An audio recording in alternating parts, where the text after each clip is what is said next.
नमस्कार साथियों, welcome to L1 classes learning first classes.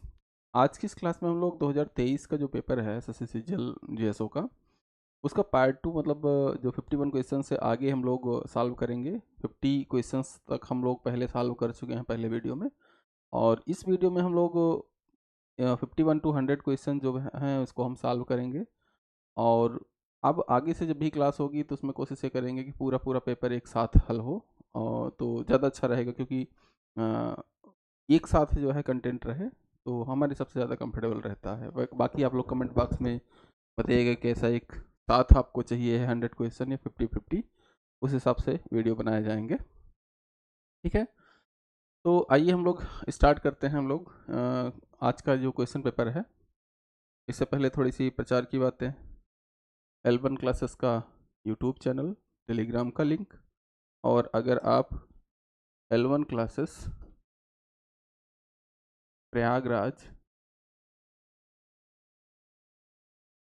आप सर्च करते हैं प्ले स्टोर में, तो आपको इस लोगों के साथ ऐप मिलेगा, जिस पर रजिस्टर करके बाकी के जो हमारे कोर्सेज चल रहे हैं आप उनकी जानकारी ले सकते हैं। बाकी अगर आपको आवश्यकता हो तो उसमें एडमिशन ले सकते हैं। सबसे पहले कुछ पेड कोर्सेज वाले स्टूडेंट के लिए एक इन्फॉर्मेशन है कि ऐप पे पीडीएफ अपलोड करने में थोड़ी प्रॉब्लम आ रही थी। इसके चक्कर में एक अलग से टेलीग्राम का ग्रुप बना हुआ है। तो जो भी पेड कोर्सेस वाले स्टूडेंट हैं वो जो मोबाइल नंबर है कोचिंग का यहाँ पर देखेंगे, तो जो हमारा मोबाइल नंबर है 9616642115, इस पर आप अपना पेमेंट का स्क्रीनशॉट और उसके बाद जो आपका टेलीग्राम का नंबर होगा, जो भी आपका टेलीग्राम का नंबर हो, वो आप मैसेज कर दीजिएगा व्हाट्सएप या टेलीग्राम के माध्यम से। इस नंबर पर मैसेज कर दीजिए तो आपको उस ग्रुप में ऐड कर दिया जाएगा, जहाँ पर आपको सारे पीडीएफ एक साथ मिल जाएंगे टेलीग्राम ग्रुप में। ठीक है, तो आइए हम लोग सबसे पहले अगला 51 क्वेश्चन स्टार्ट करते हैं। इतना लंबा चौड़ा क्वेश्चन है, हम अगर एग्जाम दे रहे होते तो पहले इस क्वेश्चन को स्किप करते हैं। क्यों? क्योंकि इस क्वेश्चन में एक लंबा समय लगेगा, और लंबा समय के साथ साथ उसके साथ जो मतलब यहाँ पे आपका क्वेश्चनायर है या जो इसके कैलकुलेशन है वो भी टफ है। ठीक है, तो आइए हम लोग सबसे पहले इसमें देखते हैं कि इसको, लेकिन यहाँ पे चूंकि सॉल्व करना है तो हम लोग इसको सॉल्व करेंगे, क्योंकि आपको तरीके पता होने चाहिए। तो यहाँ पर देखिए, सबसे पहले हमारे पास क्या है कि द इंटेलिजेंट क्वोशेंट मतलब IQ of 16 student from one area of A city so the mean 107 and standard deviation 10। ठीक है, तो यहाँ पर एक ग्रुप की बात कर रहा है, तो जल्दी से यहाँ पर हम इसको सबसे पहले लिख लेंगे for first group. First group, ये पेन दिख रही है या नहीं? इस पे चेंज कर लें। फॉर फर्स्ट ग्रुप ये भी नहीं, N1 is equal to, N1 मतलब नंबर ऑफ ऑब्जर्वेशंस जो भी हैं। नंबर ऑफ ऑब्जर्वेशंस देखेंगे तो हमारे पास जो भी हैं यहाँ पे इस तरीके से यहाँ पे जो डिसाइडेड है, यहाँ पर देखेंगे हम लोग तो क्या कह रहा है, 16 स्टूडेंट हैं और इनका मीन 107 है, स्टैंडर्ड डेविएशन 10 है। तो ये N1 का मान क्या हो गया, 16। और फिर इसके बाद यार कुछ, चलो यही लेते हैं, x1 बार का मान 107 है और सिग्मा 1 का मान 10 है। ठीक है, यहाँ पर देखिए क्या लिखा है कि IQ 16 स्टूडेंट का और 107 है और ये स्टैंडर्ड डेविएशन 10 है। फिर आगे पढ़िए, वाइल IQ ऑफ 14 स्टूडेंट मतलब दूसरे ग्रुप का from another area of the city so the mean 112 and 8 standard deviation. तो यहाँ पर हम जाएंगे फॉर सेकेंड ग्रुप, की हम बात कर रहे हैं। तो सेकेंड ग्रुप की जब हम बात कर रहे हैं तो यहाँ पर देखेंगे हमारे पास क्या है, N2 का मान। N2 का मान हमारे पास 14 है, 112 है और 8 है। 14 x2 बार का मान 112 है और सिग्मा 2 का मान 8 है। ठीक है, ये है। The null hypothesis to be tested is that there is no significance difference between IQ of two group. ठीक है, और अब इसके बाद यहाँ पे क्या कह रहा है कि the distribution with degree of freedom and value of the test statistics assuming that the null hypothesis is true are। तो अब यहाँ पे हमें टेस्ट स्टेटिस्टिक बताना है। सबसे पहले तो ये डिसाइड करना है कि कौन सी टेस्ट स्टेटिस्टिक हमारे पास यहाँ पे लागू होगी, और उसके बाद यहाँ पर उसके डिग्री ऑफ फ्रीडम को हमें बताना है। सॉरी।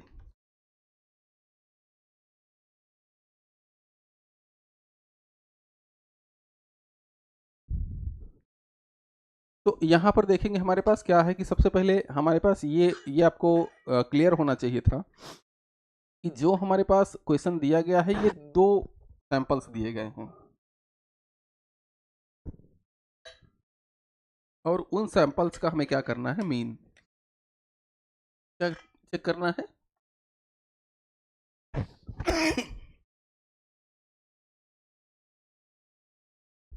तो यहाँ पर जो हमारे पास सैंपल्स दिए गए हैं इसमें देखेंगे तो जो नल हाइपोथेसिस यहाँ पे लिखी है, null hypothesis is to be tested that there is no significance different between IQ of two group.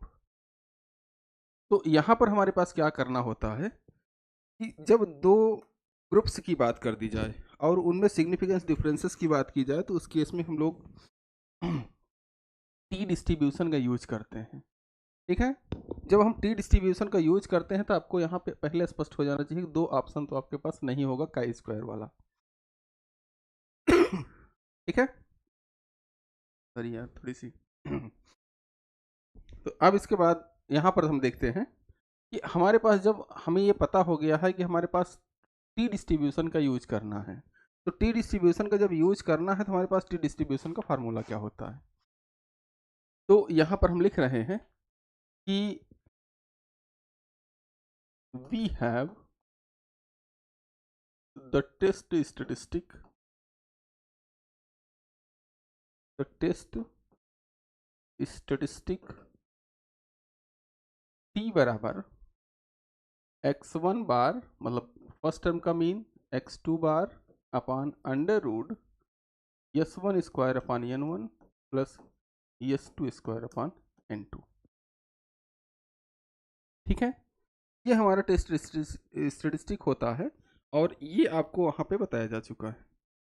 और इसी के साथ यहाँ पर, या इसी को हम यहाँ पे ये भी कह सकते हैं कि जो टर्म यहाँ पे s1 स्क्वायर अपन n1 लिखा है और s2 स्क्वायर अपन n2 लिखा है, तो इसी को हम पूल्ड वेरिएंस भी कहते हैं। मतलब क्या कि यहाँ पर हम ये लिख सकते हैं t बराबर x1 bar minus x2 bar upon under root pooled variance POOLED variance. ठीक है, या अंडर रूट स्टैंडर्ड डेविएशन होता है। तो अब यहाँ पर पूल्ड वेरिएंस का मान क्या होगा, पूल्ड वेरिएंस होता है हमारा under root s1 square upon n1 plus s2 square upon n2। ये होता है हमारा पूल्ड वेरिएंस का मान। अब सबसे पहले हम लोग क्या करते हैं कि हम इन्हीं का मान फाइंड आउट कर लेते हैं, क्योंकि हमें degree of freedom find out करना है। तो डिग्री ऑफ फ्रीडम में क्या है कि सबसे पहले इसका मान फाइंड आउट कर लेते हैं। तो यहाँ पर देखते हैं हमारे पास पूल्ड वेरिएंस का मान क्या हो जाएगा। तो लिखेंगे यहाँ पे pooled variance is equal to s1 square upon n1 plus s2 square upon n2। तो यहाँ पर देख रहे हैं जो हमारे पास यहाँ पे मान दिया गया है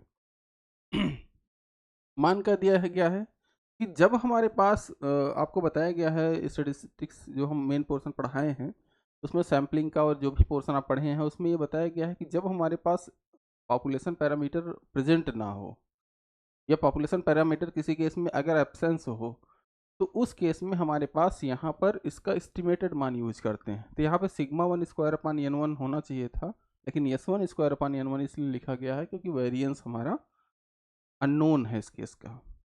ठीक है, तो इस केस में हमारे पास सबसे पहले इसका मान हो जाएगा। तो यहाँ पर क्या हो जाएगा, 10 का स्क्वायर अपान देख लीजिए क्या यहाँ पे दिया गया है। तो यहाँ पर 16 है, 16 प्लस 8 का स्क्वायर अपान 14। तो ये नियर अबाउट इसको अगर सॉल्व करेंगे आप लोग तो ये आएगा लगभग 10.82। थोड़ा सा हम कैलकुलेशन डायरेक्टली लिखेंगे, आप लोग कैलकुलेट कीजिएगा इसको, ठीक है। फिर इसके बाद टी स्टेटिस्टिक, टी बराबर हमारे पास क्या हो जाएगा, x1 bar minus x2 bar upon under root pooled variance, pooled variance. तो अब यहाँ पर देखेंगे इसका मान क्या है, इसका मान यहाँ पर देखिए जो हमारे पास मीन था 107 और 112 था, तो तो इसको लिखेंगे क्या कि 107 माइनस 112 अपॉन अंडर रूट 10.82 है, ठीक है। तो इसका मान लगभग 1.52 विथ निगेटिव साइन आएगा, ध्यान में रखिएगा, ये 10 माइनस 1.52 आएगा ये इसका मान। अब हम डिग्री ऑफ फ्रीडम के लिए जो फार्मूला इसमें यूज करते हैं, डिग्री ऑफ फ्रीडम के लिए एक वाल्ट करके स्टेटिशियन थे, उन्होंने इस केस के लिए डिग्री ऑफ फ्रीडम दिया था। तो यहाँ पर डिग्री ऑफ फ्रीडम के लिए हम फार्मूला लिख रहे हैं, एक मिनट, ऐसे लिखते हैं कि to find the degree of freedom we use, D F का मतलब degree of freedom, we use the Walt, इनका थोड़ा सा स्पेलिंग जो है, वाल्ट क्या वेल्च इनको नाम था इनका, WELCH, वेल्ट स्टेटिस्टिक इज, ठीक है। तो इस केस में इनके पास आपका डिग्री ऑफ फ्रीडम यहाँ पे दिया होता था। डिग्री ऑफ फ्रीडम कैसे यहाँ पर दिया गया था कि ये degree of freedom is equal to था S1 upon N1 plus S2 upon N2 का whole square upon S1 square upon N1 minus 1 plus S2 square upon N2 minus 1। एक सेकेंड, ये हो जाएगा S2 square upon N2 minus 1, ठीक है। अच्छा एक सेकेंड, ये टेस्ट स्टेटिस्टिक पूरा पूरा इसके साथ लिखा जाता है, मतलब ये टर्म अपान N1 भी रहता है यहाँ पे,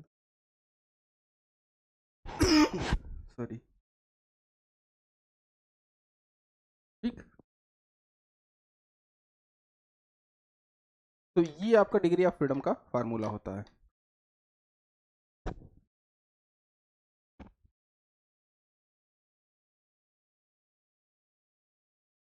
अब इसी में सभी मान जो भी आपके मान हैं उनको पुट कर दीजिए, तो आपका मान यहाँ पे आंसर आ जाएगा। तो यहाँ पर देखेंगे हमारे पास क्या है, ये इसको देखेंगे तो नियर अबाउट यहीं पे लिख दे रहे हैं हम लोग, DF इज इक्वल टू, यहाँ पर क्या हो जाएगा, S1 का मान देखेंगे तो S1 का मान यहाँ पे क्या है 10 अपान 16 प्लस 8 अपान 14 का स्क्वायर अपान फिर S1 10 अपान 16, इसमें डिवाइड करेंगे हम किस, सॉरी इसका स्क्वायर रहेगा, थोड़ा सा एडजस्ट कीजिए, 10 अपान, ठीक है, और N1 माइनस 1, तो N1 माइनस 1 का मान क्या हो जाएगा 15 प्लस यहाँ पर S2 का मान, S2 का मान यहाँ पर देखेंगे तो क्या आएगा 8 अपान 14 का स्क्वायर अपान N2 माइनस 1 मतलब 13। इसको नॉर्मली अगर सॉल्व करेंगे इसका जो मान आएगा 27.78 आया हुआ है, ठीक है।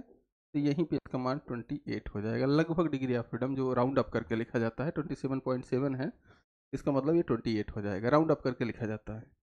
तो अब यहाँ पर देखिए सबसे पहले अगर हम देखें यहाँ पे तो हमारा स्टेटिस्टिक यही आया था, ये अब ये स्टेटिस्टिक आया था तो यहीं पे हमें डिग्री ऑफ फ्रीडम निकालने की आवश्यकता नहीं थी, क्यों, क्योंकि आपके पास यहाँ पर ये मान दिया गया है, लगभग ये मान इसके statistic with this degree of freedom 28 degree of freedom वाला मान यहाँ पे हो जाएगा, ठीक है।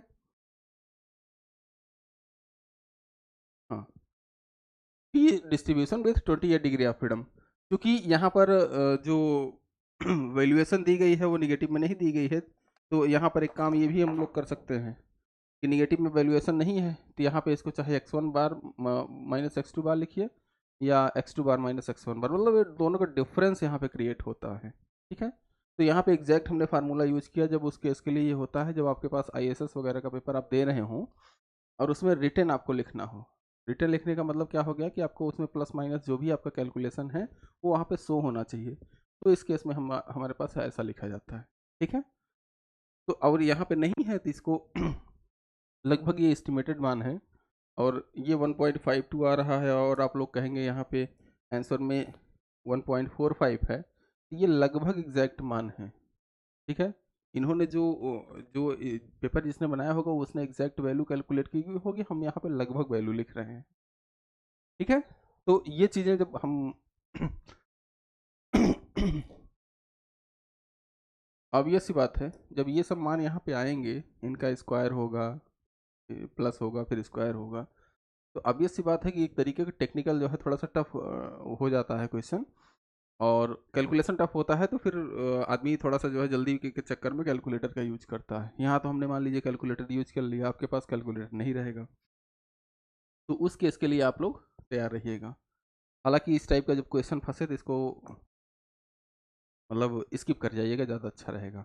ठीक है, क्योंकि उसके बाद बहुत सारे क्वेश्चन हैं, कुछ ऐसे क्वेश्चन होते हैं जो 100% करने के लिए नहीं होते हैं। ऐसा नहीं है कि आपको 100% ही जब पाएंगे तभी आपका सिलेक्शन होगा, तो इसलिए जो है ये सब क्वेश्चंस स्किप करने वाले होते हैं। कुछ ऐसे क्वेश्चन होते हैं जिनको एसएससी या फिर जो कोई भी आयोग, कोई भी पेपर आप दुनिया का दे रहे हो उसमें कुछ क्वेश्चन ऐसे होते हैं जो अनएक्सपेक्टेड होते ही हैं। ये क्वेश्चन जो होना चाहिए था रिटन एग्जाम के लिए क्वेश्चन होता है, ये आप इन्होंने उठा के यहाँ पे रख दिया था, तो कोई बात नहीं। आइए हम लोग अगले क्वेश्चन पे आते हैं। 52 नंबर क्वेश्चन है, if the correlation coefficient is this मतलब आर एक्स वाई का मान 0.6 है and regression coefficient of X on Y. Regression coefficient को हम बताए थे बी से लिखते हैं, एक्स ऑन वाई को इस तरीके से लिखा जाता है बी एक्स वाई इज 0.18। ठीक है, तो then the regression coefficient of B Y on X, तो हमें क्या फाइंड आउट करना है बी वाई एक्स।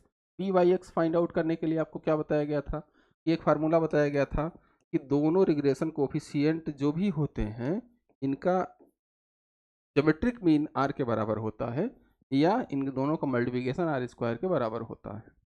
तो इस वाले फार्मूले से हम क्या लिखेंगे यहाँ पे B Y X is equal to R square upon B X Y, और ये क्या हो जाएगा आर स्क्वायर का मतलब 0.6 इंटू 0.6 अपान 0.18। ठीक है, तो ऑब्वियस सी बात है कि इसको हल करेंगे तो 7×18 और 3 ये कट जाएगा, लगभग ये बी वाई एक्स का मान 2 आएगा। ठीक है, 3×2=6, तो ये आपका आंसर हो जाएगा। ठीक है, अगला क्वेश्चन है आपके पास कि 53 में देखेंगे हमारे पास क्या है। तो 53 में हमारे पास है कि let 8 be the variance of a data set. 8 variance है तो इसको जल्दी से तुरंत ऐसे पढ़िए और तुरंत लिख दीजिए, और फिर if each observation is multiplied by a constant 2 and a constant 3 is added to each of the observation then variance of new data. तो आपको यहाँ पर कुछ करना नहीं है, यहाँ पर क्या है कि हमारे पास यक्स जो वेरिएबल है उसमें क्या कह रहा है, a constant 2 is multiplied and 3 is added, मतलब ये हमारा नया जो है वेरिएबल हो गया। वेरिएबल कोई भी हो, एक्स एक कोई वेरिएबल था उसका यहाँ पे वेरिएंस आपके पास दे दिया गया है, इसी को हम वी एक्स भी लिखते हैं, और ये आपके पास दे दिया गया है। और अब पूछ रहा है कि जो वेरिएबल था उसमें 2 एक कांस्टेंट से मल्टीप्लाई किया गया, 3 ऐड किया गया, तो इसका वेरिएंस बताना है। इसका वेरिएंस क्या होगा 2x + 3। आपको फार्मूला बताया गया था 2 का स्क्वायर हो जाएगा और वेरिएंस ऑफ x हो जाएगा, ये टर्म हट जाएगा 3। क्यों, क्योंकि आपको फार्मूला तुरंत बताया गया था क्या कि variance of ax + b is equal to a square variance of x होता है। ठीक है, तो ये ए स्क्वायर मतलब 2 का स्क्वायर वेरिएंस ऑफ एक्स हो जाएगा, ये हो जाएगा 4 इंटू 8 32। ठीक है, 32 आपका आंसर हो जाएगा। अब आते हैं हम लोग अगले क्वेश्चन पे। अगला क्वेश्चन देखिए क्या है कि the power of the test, sorry, अच्छा ये question power of the test का अगला क्वेश्चन है। एट्थ डेसाइल हमें फाइंड आउट करना है, what is the eighth decile of the following data. तो एट्थ डेसाइल फाइंड आउट करने के लिए आपको सबसे पहले बताया गया था कि इसको इंक्रीजिंग ऑर्डर या डिक्रीजिंग ऑर्डर में लिखिए। जब भी आपको पोजिशनल एवरेज फाइंड आउट करना हो, मीन सॉरी मीडियन हो गया, परसेंटाइल हो गए, डेसाइल हो गए, क्वार्टाइल्स हो गए, तो उस केस में आपको सबसे पहले इसको यहाँ पे असेंडिंग ऑर्डर में लिखना होगा। तो यहाँ पर क्या लिख रहे हैं, असेंडिंग ऑर्डर, असेंडिंग ऑर्डर। तो ये क्या हो जाएगा, सबसे पहले देखेंगे सबसे छोटा क्या है, 18 है। ठीक है, इसके बाद देखेंगे क्या है, यहाँ पे 20 है। फिर इसके बाद देखेंगे क्या है, 22 है। फिर इसके बाद 22 के बाद 23 है, 23 हो गया। फिर उसके बाद 25 है। फिर इसके बाद देखेंगे तो 30 है। फिर इसके बाद देखेंगे तो 32 है। और फिर इसके बाद 36। ठीक है, टोटल ऑब्जर्वेशन 2 4 6 8 10 है, नहीं सॉरी 2 4 6 8 है, 2 4 6 8। तो यहाँ पे टोटल ऑब्जर्वेशन ऑब्जर्वेशन n ये हो जाएगा 8। तो अब हमें एट्थ डेसाइल फाइंड आउट करना है। तो एट्थ डेसाइल के लिए क्या करेंगे, eighth decile is equal to क्या करेंगे, आई एन अपान 10 करते थे, यहाँ पे स्मॉल एन कर देंगे, क्यों, क्योंकि यहाँ पे ये फ्रीक्वेंसी दी नहीं गई है। तो I N upon sorry 10th observation. ठीक है, आई क्या है, 8, नंबर ऑफ ऑब्जर्वेशन 8 अपान 10। ठीक है, तो अब ये क्या हो जाएगा, 6.4th टर्म।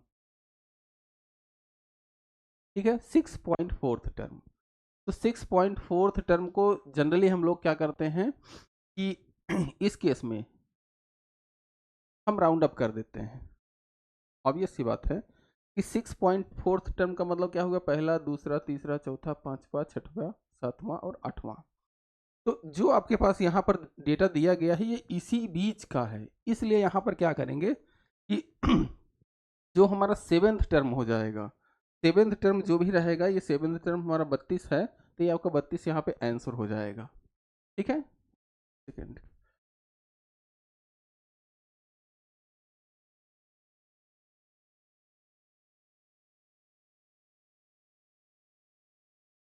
ठीक है, तो सब ये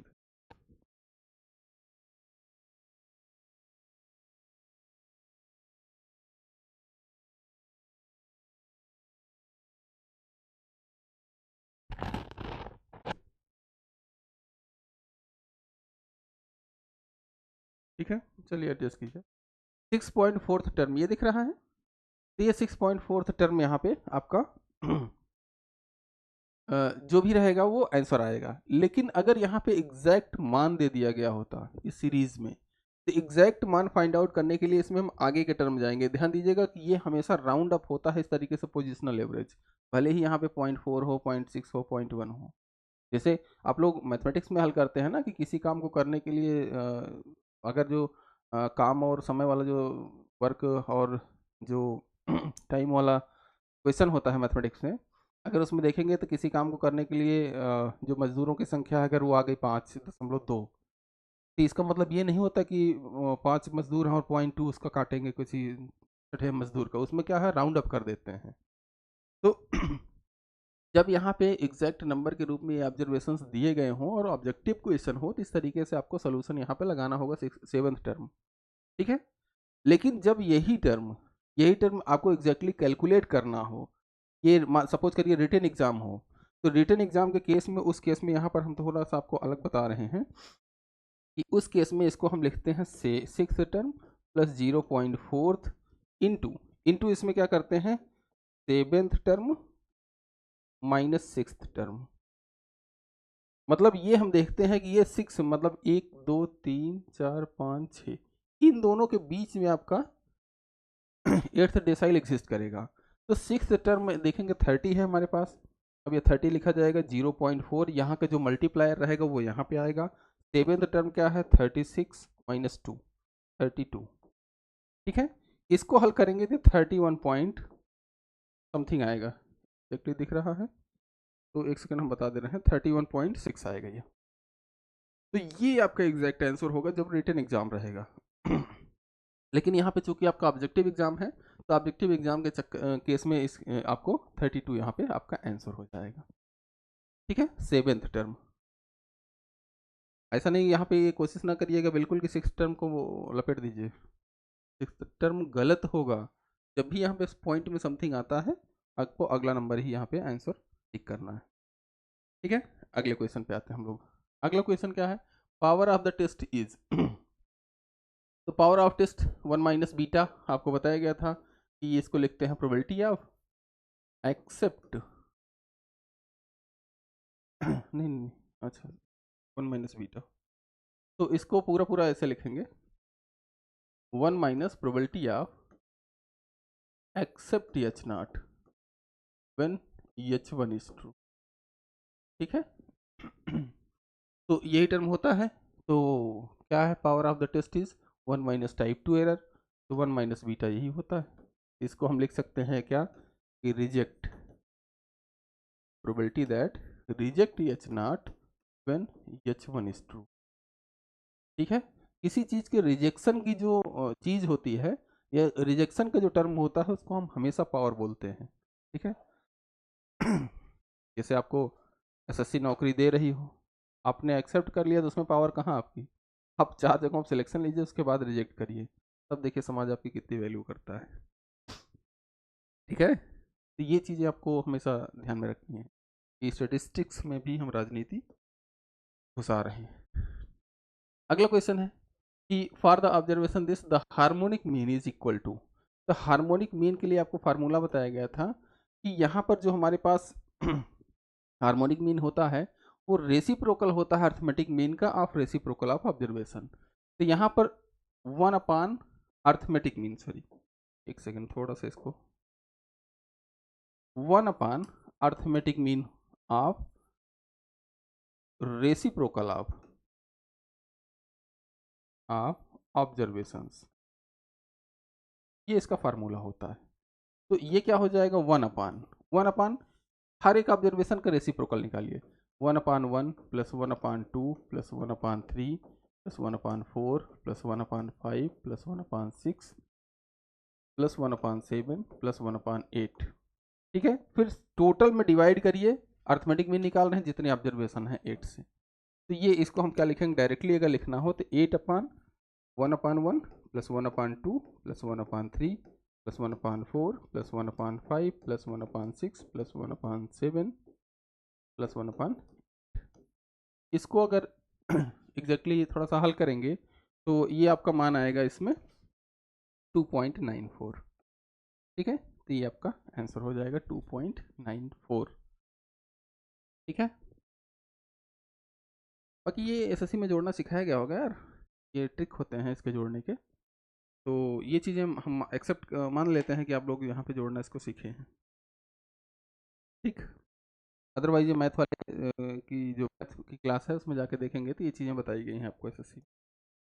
अब यहाँ पे देखेंगे अगला क्वेश्चन है let the probability mass function of X is given by this. ठीक है, then C is equal to, तो सी के लिए आपको बताया गया था कि चाहे पीडीएफ हो या पीएमएफ उसकी पूरी रेंज, जो भी सैंपल स्पेस या पीडीएफ की रेंज है, इस रेंज में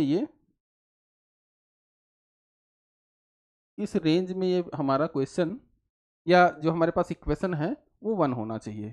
तो यहाँ पर हमारे पास क्या हो जाएगा कि हम यहाँ पे समेशन लिखेंगे। समेशन कैसे लिखेंगे, ये x बराबर 0 से इन्फिनिटी, इसकी लिमिट 0 से इन्फिनिटी है, c 4 की पावर x अपान x फैक्टोरियल बराबर 1। अब इसी को सॉल्व कर दीजिए बस, और कुछ करना ही नहीं है। तो c हो गया, अब यहाँ पर देखिए 4 अपान 1 सॉरी 0, 4 की पावर 0 अपान 0 फैक्टोरियल, प्लस 4 की पावर 1/1 फैक्टोरियल प्लस 4 की पावर 2/2 फैक्टोरियल प्लस आगे देखेंगे तो 4 की पावर n/n फैक्टोरियल प्लस आगे इन्फिनिटी तक, और ये बराबर 1 होगा। ठीक है। अब इसको देखेंगे तो ये या इसका मान क्या हो जाएगा, 1 हो जाएगा, ये 4 हो जाएगा, 1 plus x square upon 2 x 2 factorial x square upon 3 factorial, ये क्या हो जाएगा, सी ई की पावर एक्स का ये एक्सपेंशन होता है बराबर 1, दिस इम्प्लाइज सी बराबर ई की पावर -4 उधर ले आएंगे। ठीक है, तो ये आपका आंसर हो जाएगा।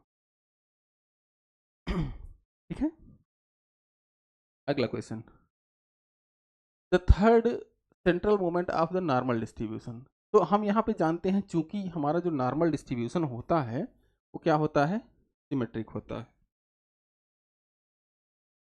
ठीक है, लगभग सिमेट्रिक बन रहा है। ये x बराबर म्यू पर सिमेट्रिक होता है अगर हमारे पास नॉर्मल म्यू सिग्मा स्क्वायर है, तो म्यू मीन है और सिग्मा स्क्वायर वेरिएंस है।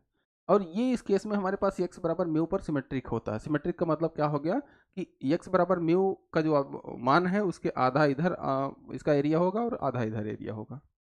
तो इस केस में हमारे पास क्या आ रहा है, तृतीय सॉरी थर्ड सेंट्रल मोमेंट। तो आपको सिमेट्रिक डिस्ट्रीब्यूशन के लिए बताया गया था कि हमेशा थर्ड जो सेंट्रल मोमेंट होता है वो हमेशा ऑलवेज जीरो होगा। थर्ड क्या, ऑल ऑड ऑर्डर मोमेंट, जो भी ऑड ऑर्डर मोमेंट रहेंगे 1 3 5 7 9 इस तरीके से, वो सभी जीरो होते हैं। तो यहाँ पर लिख दे रहे हैं कि for a symmetric distribution or इसी को नॉर्मल डिस्ट्रीब्यूशन ऑल ऑड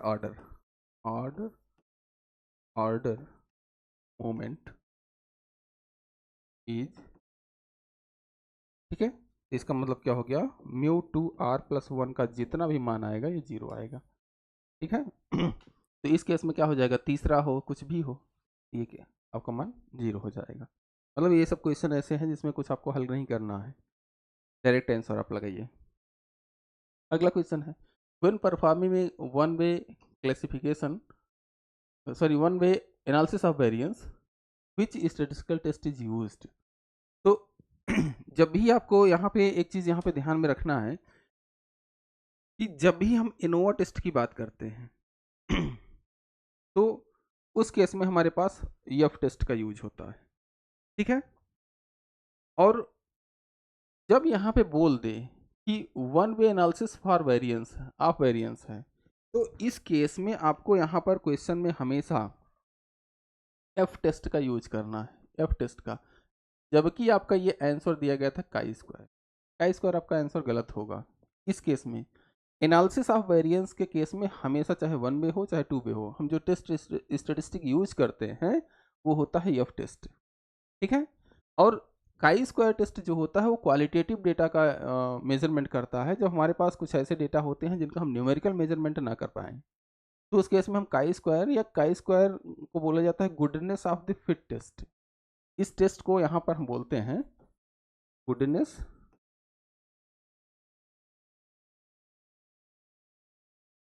ठीक है ऑफ द टेस्ट, इस तरीके से हम यहाँ पे इसको बोलते हैं।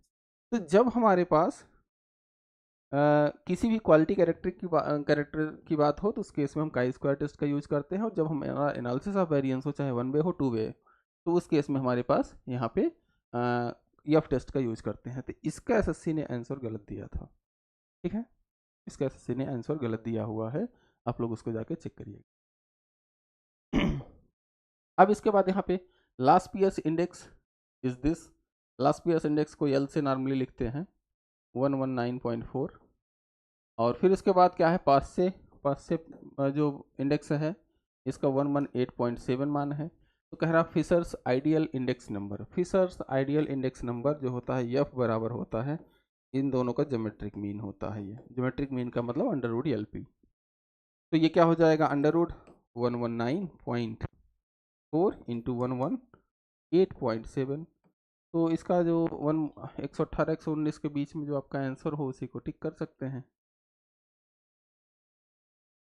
एक सेकेंड, हाँ यहाँ पे 119 है और उसके बाद 118 है, तो इसके बाद यहाँ देखेंगे तो इसका कैलकुलेट करने की आवश्यकता नहीं है। 118 और 119 जब दो चीज़ों का ज्योमेट्रिक मीन निकाला जाए तो उसके बीच में ही आता है। कभी भी कोई भी मीन निकाला जाए तो वो ऑब्जर्वेशंस के बीच में ही आता है। ठीक है, तो ये आपका आंसर हो जाएगा। इसको हल करने की ज़रूरत नहीं है, जो भी हो आपको, क्योंकि ऑब्जेक्टिव क्वेश्चन है तो इसमें डायरेक्ट आंसर मारना है। ठीक है, और अगर आपको हल करना हो तो आप निकालिए इसको। ठीक है, अगला क्वेश्चन है। अगला क्वेश्चन है कि if P0 and P1 denote the price of base year and current period and Q0 and Q1 denote the quantities for the base and current period, then Paasche's index number is given by. सबसे पहले last peers और पास्य दो index number होते हैं। दोनों index number में क्या किया जाता है कि क्वांटिटी को बेस माना जाता है। क्वांटिटी को बेस माना जाता है। तो जब हम लास्ट पीयर्स इंडेक्स निकालते हैं, ठीक है, तो इसमें क्या करते हैं कि हम जो क्वांटिटी Q0 होती है, मतलब बेस ईयर की क्वांटिटी को, मतलब क्या है यहाँ पे कि दैट इज बेस ईयर की क्वांटिटी जो होती है, क्वांटिटी को हम यहाँ पे वेट मानते हैं। ठीक है, मतलब ये फार्मूला अगर हमें यहाँ पे लिखना हो, मतलब ये फार्मूला हमें यहाँ पे लिखना हो तो इसको लिखेंगे समेसन और यहाँ पे समेसन। यहाँ पे क्या करेंगे Q0 P1 P1 अपन P0 होता है, बस Q0 का मान यहाँ पे चेंज होता है। ठीक है, तो ये आपका Laspeyres price index number हो गया। और पास्य में क्या करते हैं, पास्य को P से लिखते हैं। यहाँ पे current year 1 for current year, 0 for base year होता है। तो 1 जो होता है मतलब क्या कि यहाँ पे Q1 होता है और ये क्या होता है करंट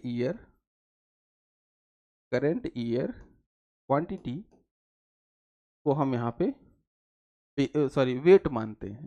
तो इस केस में हमारे पास क्या हो जाएगा, समेसन ऊपर और समेसन यहाँ पे नीचे रहेगा, और फिर इसके बाद यहाँ पे P1 अपान P0 भी ये रहेगा, और यहाँ पे Q1 और Q1 हो जाएगा इंटू 100 रहेगा। ठीक है, और इन्हीं दोनों का अगर हम स्क्वायर रूट ले लें, मतलब ज्योमेट्रिक मीन निकाल लें, तो हमारे पास फिशर्स इंडेक्स नंबर हो जाता है। ठीक है, तो अब यहाँ पे आपको जो कन्फ्यूजन क्रिएट होगा, जहाँ पे P1 अपान P0 नहीं है, हर जगह देखिए यहाँ पे है, तो जहाँ पे P1 अपान P0 नहीं है उसको हटा सकते हैं, लेकिन यहाँ पे P1 अपान P0 हर जगह है। अब इसके बाद आपको क्या करना है कि हमसे पूछा क्या है कि पास से कहाँ गए, तो पास से जो इंडेक्स नंबर है इसकी बात कर रहा है। तो हमारे पास क्या हो, करंट ईयर क्वांटिटी हमारा बेस हो जाएगा, तो करंट ईयर क्वांटिटी जहाँ यूज हुई हो, Q1 ये यूज हुआ है, तो यही आपका आंसर हो जाएगा। ठीक है, तो यहाँ पे ये दोनों सेम हो गया है आंसर। विकल्प में भी सेम था क्या, नहीं नहीं नहीं, यहाँ पे क्या था कि P1 Q1 अपान ये जो है P0 Q0 था, ऐसे आप सॉरी यहाँ पे नहीं यार, यहाँ पे अच्छा ये ठीक है, P1 Q1 अपान P0 Q0 है ना, तो यहाँ पे P1 अपान P0 Q1 और Q1 ये आपका आंसर हो जाएगा। पास से पीयर्स पास से प्राइस इंडेक्स नंबर या इंडेक्स नंबर। ठीक है, लास्ट पीयर्स में क्या करते हैं Q0 वहाँ पे रखते हैं। अब यहाँ पे अगला क्वेश्चन है, for any two event A and B sample space S which of the following option is not true. Not true ध्यान में रखना है, not true. A and S are independent. सबसे पहले आपको बताया गया था कि इसके लिए वेन डायग्राम का हम यूज करते हैं। ए और बी हमारे पास क्या है, एनी टू इवेंट है, तो ये ए हो गया, ये बी हो गया, ये हमारा सैंपल स्पेस हो गया।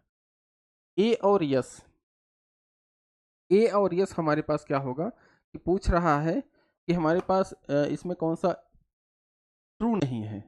तो सबसे पहले यहाँ पर देखेंगे तो ए और यस जो भी होता है वो हमेशा ऑलवेज इंडिपेंडेंट होता है। क्यों, क्योंकि probability of A intersection yes जब निकालेंगे तो ये प्रोबेबिलिटी ऑफ ए और प्रोबेबिलिटी ऑफ यस के बराबर आएगी। ठीक है, क्यों, क्योंकि ए सैंपल स्पेस में एक इंटरसेक्शन लेंगे तो पूरा पूरा हमारा ऑब्जर्वेशन ए के बराबर हो जाएगा, और यस का जो प्रोबेबिलिटी होती है 1 होती है। तो ये हमारा ए मतलब ये सही होगा, आंसर नहीं है, नॉट ट्रू पूछ रहा है, ये हमारा सही होगा। ए गिवन यस, ए गिवन यस का बराबर क्या हो जाएगा, probability of A intersection yes upon probability of A, sorry probability of yes. ठीक है, प्रोबेबिलिटी ऑफ यस क्या होता है, 1 होता है इसका मान, और यहाँ पे ए इंटरसेक्शन यस करेंगे तो ये प्रोबेबिलिटी ऑफ ए हो जाएगा, और ये बराबर हो जाएगा प्रोबेबिलिटी ऑफ ए, तो दूसरा भी सही है। ए एंड फाई का देखेंगे तो ये भी इंडिपेंडेंट होता है, ये बताया गया है वहाँ पे जब प्रोबेबिलिटी पढ़ाए हैं। तो इसमें अब यहाँ पे जब 3 विकल्प सही है तो अब ये सी बात है चौथा नहीं सही होगा, इसके लिए हम देख लेते हैं यहाँ पे। तो चौथे के लिए यहाँ पे देखिए क्या है, probability of A given B, probability of A given B is equal to probability of B given है। ये एक थोड़ा सा ज़्यादा लिख गया है, ये इतना एसएससी ने नहीं दिया था, ठीक है। तो ए गिवन बी और बी गिवन ए की प्रोबेबिलिटी हमें दिखाना है बराबर होती है, और ये बराबर होती नहीं है। क्यों? क्योंकि जब भी इसका फार्मूला देखेंगे तो probability of A given B बराबर क्या होता है, probability of A intersection B upon probability of B, जो गिवन में होता है वो नीचे आता है। और यहाँ पर क्या है, बी गिवन ए है, ये क्या हो जाएगा, probability of A intersection B upon probability of A. Numerator मतलब ऊपर वाला टर्म जो है, इसमें अंश का जो टर्म है वो तो बराबर है, लेकिन डिनोमिनेटर अलग अलग है, इसलिए दोनों आपस में बराबर नहीं हो सकते। तो ये आपका सही नहीं है और यही आपका आंसर हो जाएगा, ठीक है। यही आपका आंसर हो जाएगा। इसको हटा दे, नहीं तो आप लोग जब पीडीएफ मिलेगा तो कहोगे कि मास्टर ने गलत क्वेश्चन सॉल्व कराया है, ठीक है। तो ये आपका हो गया नॉट ट्रू का। अगला क्वेश्चन है, विच one of the following, which one of the following is not A measure of seasonal variation. Seasonal variation जब भी हम यहाँ पे जब टाइम सीरीज की बात कर रहे थे तो वहाँ पर जो हमारे पास सीजनल वेरिएशन होते हैं उनको फाइंड आउट करने के लिए रेशियो ट्रेंड मेथड यूज होता है, सिंपल एवरेज और ratio two moving average method use होता है, लेकिन ग्राफिकल मेथड नहीं होता है वहाँ पे। ग्राफिकल मेथड लीनियर प्रोग्रामिंग में होता है। जो लोग बीएससी का सिलेबस पढ़े हैं उसमें लीनियर प्रोग्रामिंग जब चैप्टर पढ़ेंगे तो उसमें ग्राफिकल मेथड से लीनियर प्रोग्रामिंग को सॉल्व करना बताया गया है, ठीक है। या उसी लीनियर प्रोग्रामिंग के माध्यम से आपको गेम थियरी भी सॉल्व करना बताई जाती है। तो अगला क्वेश्चन आपके पास आएगा,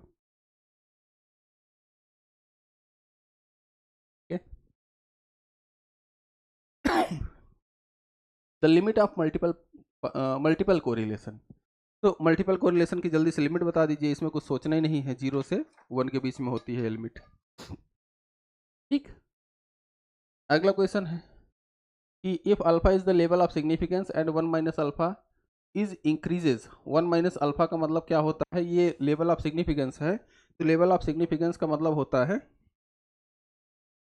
कि रिजेक्शन, रिजेक्शन रीजन, ठीक है, रिजेक्शन रीजन, ये जे है यार, रिजेक्शन रीजन। और 1 माइनस अल्फा क्या हो जाएगा फिर, एक्सेप्टेंस रीजन हो जाएगा, एक्सेप्टेंस रीजन। तो कह रहा 1 minus alpha increases then width of the confidence interval of the mean, of the mean. जब ये बढ़ रहा है तो इसका मतलब क्या हो गया कि जो हमारा कॉन्फिडेंस इंटरवल होता है वो एक्सेप्टेंस ही लेवल होता है, ठीक है। तो ये आल्सो भी फिर इसके बाद इंक्रीज करेगा, इसमें कोई मतलब अदर ऑप्शन नहीं। जब ये बढ़ रहा है, एक्सेप्टेंस लेवल बढ़ रहा है, तो हमारे पास ये भी बढ़ेगा। क्यों? क्योंकि हम ग्राफ में कुछ इस तरीके से इसको शो करते हैं। ये हमारा होता है अल्फा बाई 2 और ये होता है हमारा अल्फा बाई 2। डिस्ट्रीब्यूशन को हम सिमेट्रिक मानते हैं। तो ये हमारा, ये और ये दोनों का जो जोड़ होता है वो हमारा रिजेक्शन रीजन होता है। अगर हमारे सैंपल पॉइंट इस रीजन में फॉल करते हैं सैम्पलिंग माध्यम से जो हमारे पास पॉइंट आते हैं वो अगर इस रीजन में फॉल करते हैं तो हम उस केस में अपनी हाइपोथेसिस को, नल हाइपोथेसिस को रिजेक्ट कर देते हैं। और ये एरिया हमारा एक्सेप्टेंस रीजन कहलाता है। और ये इसका एरिया कह रहा क्या है, इंक्रीज कर रहा है। तो इंक्रीज कर रहा है तो यही हमारा जो है क्या होता है कि कॉन्फिडेंस इंटरवल भी होता है। तो ये अब ये सी बात है, ये इंक्रीज करेगा तो कॉन्फिडेंस इंटरवल भी बढ़ेगा, ठीक है। अगले क्वेश्चन पे आते हैं हम लोग कि a certain disease is difficult to diagnose, ठीक है। if a certain disease is difficult to be diagnosed and the probability of correctly diagnosis is this। तो यहाँ पर सबसे पहले हम इवेंट डिसाइड कर लेते हैं। सी बराबर क्या लिख देते हैं कि द डिजीज डायग्नोज्ड करेक्टली, ठीक है, मान लेते हैं सी है। और उसके बाद यहाँ पे इसी के जस्ट इधर हम प्रोबेबिलिटी भी लिखते चलते हैं प्रोबेबिलिटी ऑफ सी बराबर 0.6। फिर इसके बाद आगे कह रहा है if the patient after correct diagnosis had died, ठीक है, had died, a 40% chance of dying. However, an incorrect diagnosis enhance the probability of death is this. So the patient had died, मतलब a patient क्या है कि मर चुका है. What is the probability that uh, the disease was diagnosed correctly? मतलब question थोड़ा सा आपको शायद ना समझ में आ रहा, हम समझा रहे हैं। सबसे पहले यहाँ पे सी को मतलब मान लेते हैं कि हमारे पास जो डिजीज है करेक्टली डायग्नोज हुई है। आई मान लेते हैं कि द डिजीज डायग्नोज्ड इनकरेक्टली, ठीक, ठीक है। अब इसके बाद यहाँ पर क्या डी मान लेते हैं कि the individual the death of individual, जो भी बेचारा आदमी था वो निकल लिया, ठीक है। तो अब यहाँ पे जो जो मान दिया गया है उसको देखते हैं। सबसे पहले फिर से एक बार क्वेश्चन पढ़ते हैं कि a certain disease is difficult to be diagnosed and the probability of correct diagnosis the disease is 0.6, ठीक है। If any patient after the correct diagnosis has a 40% chance of dying, however an incorrect diagnosis enhance the probability of death to this to मतलब 0.7। तो यहाँ पर correct diagnosis की probability 0.6 दिया गया है। प्रोबेबिलिटी ऑफ इनकरेक्ट डायग्नोसिस का की प्रोबेबिलिटी क्या हो जाएगी, 1 माइनस 0.6 बराबर 0.4, ठीक है। तो ये प्रोबेबिलिटी हो जाएगी हमारे पास इनकरेक्ट डायग्नोसिस की।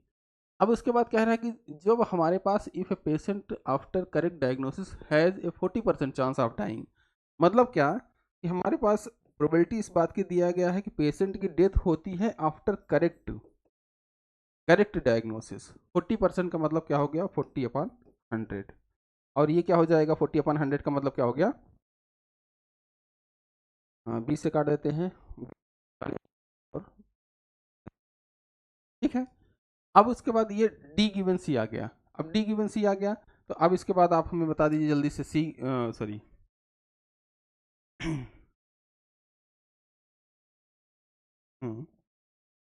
ठीक है। अब सी गिवन आई हमारे पास यहाँ पे क्या है, यहाँ पर देखेंगे। अब हम आगे लिख दे रहे हैं कि death due to correct diagnosis. अब death due to incorrect diagnosis यहाँ पे 0.7 लिखा हुआ है, तो यहाँ पर हम लिख दे रहे हैं कि death due to incorrect diagnosis, तो ये यहाँ पे 0.7 लिखा गया है। अब हमसे पूछ क्या रहा है, पूछ रहा है कि if a patient has died after the treatment के बाद वो पेशेंट मर जाता है, और उसके बाद यहाँ पे कह रहा है कि what is the probability that the disease was diagnosed correctly. मतलब हमारे पास क्या कह रहा है ये क्वेश्चन कि पेशेंट बेचारा ये दे दिया गया है कि वो मर जाता है, और इस बात की प्रोबेबिलिटी हमें ज्ञात करना है कि वो करेक्टली डायग्नोज्ड था, ठीक है। यहाँ पर यही लिख रहा है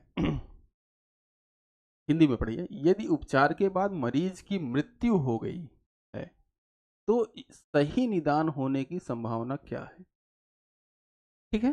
तो यहाँ पर यही पूछ रहा है कि आदमी आपको जब प्रोबेबिलिटी हम पढ़ा रहे थे, प्रोबेबिलिटी में आपको हम बताए थे ये कि यहाँ पर जब बेस थ्योरम आपको पढ़ाया गया है तो यहाँ पर ये चीज़ें बताई गई हैं किस तरीके से वहाँ पे कैलकुलेट होती हैं। तो इसका मान हम यहाँ पे लिखते हैं probability of D intersection D upon probability of D, और यहाँ पर इसको लिखते हैं probability of D two probability of D given D. एक सेकंड,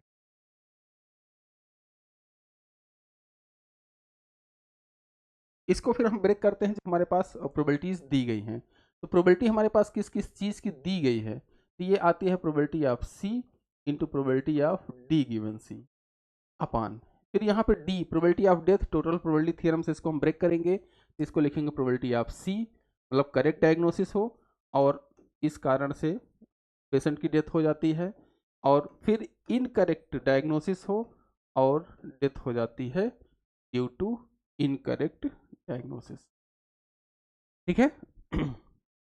इसको ऐसा हम लिखेंगे। अब सबका मान रख दीजिए, सबके मान यहाँ पर रखिए। इसमें प्रोबेबिलिटी ऑफ सी देखेंगे तो 0.6 है, 0.6 इंटू टी गिवन सी आपके पास 2/5 है, 2/5 है, ठीक है। 2/5 को हम क्या लिख सकते हैं,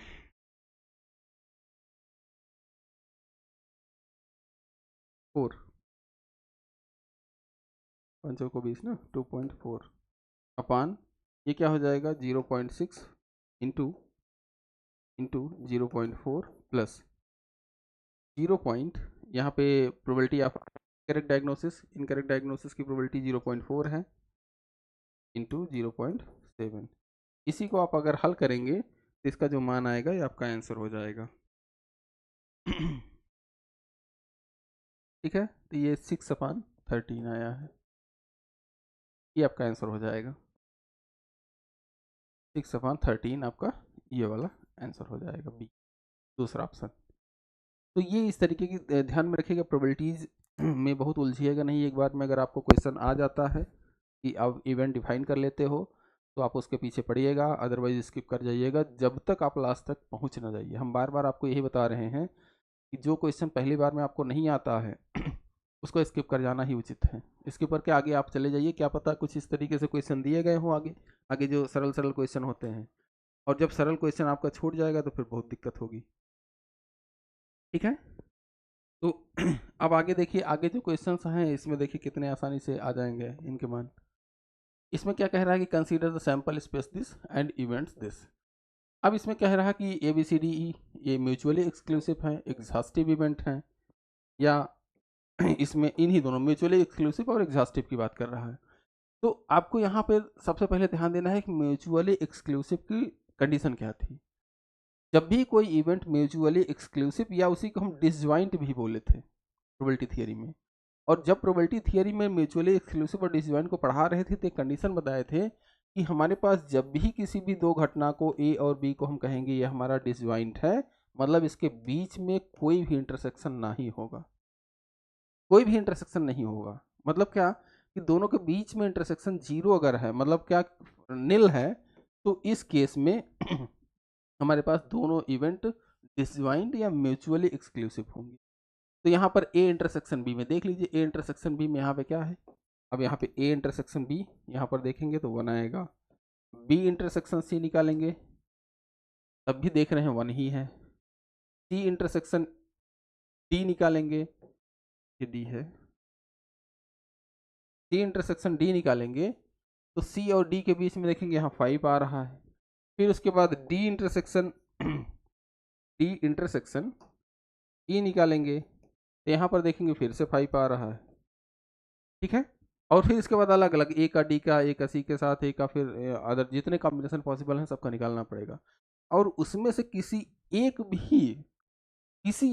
इंटरसेक्शन में भी कोई मान आ गया, मतलब उसकी प्रोबेबिलिटी किसी एक भी, जितने कॉम्बिनेशन पॉसिबल हैं ए बी सी डी ई 5 हैं इवेंट्स, ए का बी के साथ, सी के साथ, डी के साथ, ई के साथ। ठीक है, इस तरीके से मतलब देखेंगे तो ए के साथ मतलब इंटरसेक्शन छोड़ के बाकी जितने इंटरसेक्शन पॉसिबल हैं वो सभी इंटरसेक्शन निकालेंगे, और सभी के इंटरसेक्शन की अगर प्रोबेबिलिटी 0 आती है तब वो म्यूचुअली एक्सक्लूसिव होता है, अदरवाइज नहीं होता है। तो यहाँ पर देखिए इंटरसेक्शन कई, एक नहीं कई इंटरसेक्शन में कुछ मान आ रहा है, और कुछ मान आ रहा है तो इनकी कुछ प्रोबेबिलिटी होगी, और जब कुछ प्रोबेबिलिटी होगी तो वो म्यूचुअली एक्सक्लूसिव तो नहीं हो सकता। जहाँ जहाँ म्यूचुअली एक्सक्लूसिव इसको मतलब कहा है उसको हटा देना है। ठीक है, तो यहाँ पर देखिए A B C D are mutually exclusive and exhaustive, ये भी हट जाएगा। अब यहाँ पे neither mutually exclusive nor exhaustive, इसको अभी छोड़े रखना है क्योंकि एग्जॉस्टिव का मतलब अलग होता है। तो अब हमें अगर एग्जॉस्टिविटी चेक करना है तो इसमें सभी का intersection A union B union C union D union E, जो भी हमारे पास यहाँ पर इवेंट्स हैं, इन इवेंट्स के यूनियन, सभी का union probability of sample space के बराबर हो, तो हम इसको कहते हैं कि ये हमारे इवेंट, सभी इवेंट्स एग्जॉस्टिव हैं। एग्जॉस्टिव का मतलब क्या है कि जितनी इवेंट्स हैं उन सबका कलेक्शन सैंपल स्पेस के बराबर हो। तो यहाँ पर देखिए ए, यहाँ पे देखेंगे तो जो भी हमारे पास यहाँ पे सैंपल स्पेस है सबका यूनियन हम यहाँ पे लिख रहे हैं, A union B union C union D union E. तो यूनियन में आपको बताया गया था कि जो कॉमन है वो तो लिखा ही जाता है एक बार, और जो कॉमन नहीं है वो भी लिखा जाता है। यहाँ पर ए यूनियन बी में देखेंगे तो यहाँ पर 1 3 आ गया। फिर इसके बाद देखेंगे तो यहाँ पे 5 बच रहा है, ठीक है। फिर यहाँ पे देखेंगे तो 2 बच रहा है, फिर यहाँ पर देखेंगे तो 4। तो यहाँ पे देखेंगे सारे नंबर 1 2 3 4 5 6 आ गए हैं, इनको सीक्वेंस में लिख देंगे तो पूरा पूरा सैंपल स्पेस हो जाएगा। तो इसलिए हमारा event A B C D E mutually exclusive तो नहीं है, लेकिन सॉरी एग्जॉस्टिव है, ठीक है। तो आपका आंसर क्या हो जाएगा? ठीक है, ये ध्यान से रखिएगा इसको, कंडीशंस बहुत ही अलग अलग टाइप की होती हैं कि म्यूचुअली एक्सक्लूसिव में जितने भी यूनियन, जितने भी इंटरसेक्शन हैं सभी का हम यहाँ पे मान देखते हैं, और उसके बाद यहाँ पे एग्जॉस्टिव में क्या है, सभी का यूनियन सैंपल स्पेस के बराबर हो जाए, ठीक है। तो उसको एग्जॉस्टिव कहते हैं। अब आइए हम लोग अगले क्वेश्चन पे आते हैं कि in one way classification data analysis with p number of treatment and n number of experimental units, the degree of freedom for sum of square due to error। अच्छा, एरर का डिग्री ऑफ फ्रीडम निकालना है। तो अब ये सी बात है कि डिग्री ऑफ फ्रीडम क्या होता है कि यहाँ पे दोनों का डिफरेंस जो हो जाएगा, एरर का degree of freedom of error is equal to total, total क्या है, टोटल n है, तो n माइनस वी हो जाएगा, n माइनस वी आपका आंसर हो जाएगा पहला ही। अब इसके बाद क्या है, इन टू रिग्रेशन लाइंस y बराबर c प्लस एम एक्स और y बराबर a plus D why always passes through. जब भी रिग्रेशन लाइन है तो ये हमेशा ओरिजिन और x बार y बार दोनों को सेटिस्फाई करेंगे, ठीक है। मतलब एक पॉइंट जो होता है मीन का, सॉरी यहाँ पे ओरिजिन से नहीं पास होती है लाइन, क्योंकि जो हमारे पास रिग्रेशन लाइन का इक्वेशन होता है y ऑन एक्स का लिखें, y माइनस वाई बार बराबर बी वाई एक्स, और x माइनस एक्स बार होता है, x माइनस एक्स बार होता है, ठीक है। और अगर दूसरा लिखें x माइनस एक्स बार बराबर बी एक्स वाई और y माइनस वाई बार। तो यहाँ पर देखेंगे एक पॉइंट ये है, एक पॉइंट ये है, ठीक है। यहाँ पे भी यहाँ देखेंगे x बार और y बार। इसका मतलब क्या हो गया कि जब कोई पॉइंट किसी लाइन के इक्वेशन को सेटिस्फाई करता है तो उस केस में वो लाइन उस पॉइंट से पास करती है, ठीक है। तो आपका ये x बार और y बार आंसर हो जाएगा, क्योंकि यही पूछा है पासेस थ्रू, ठीक है। तो ये x बार और y बार यहाँ हो जाएगा।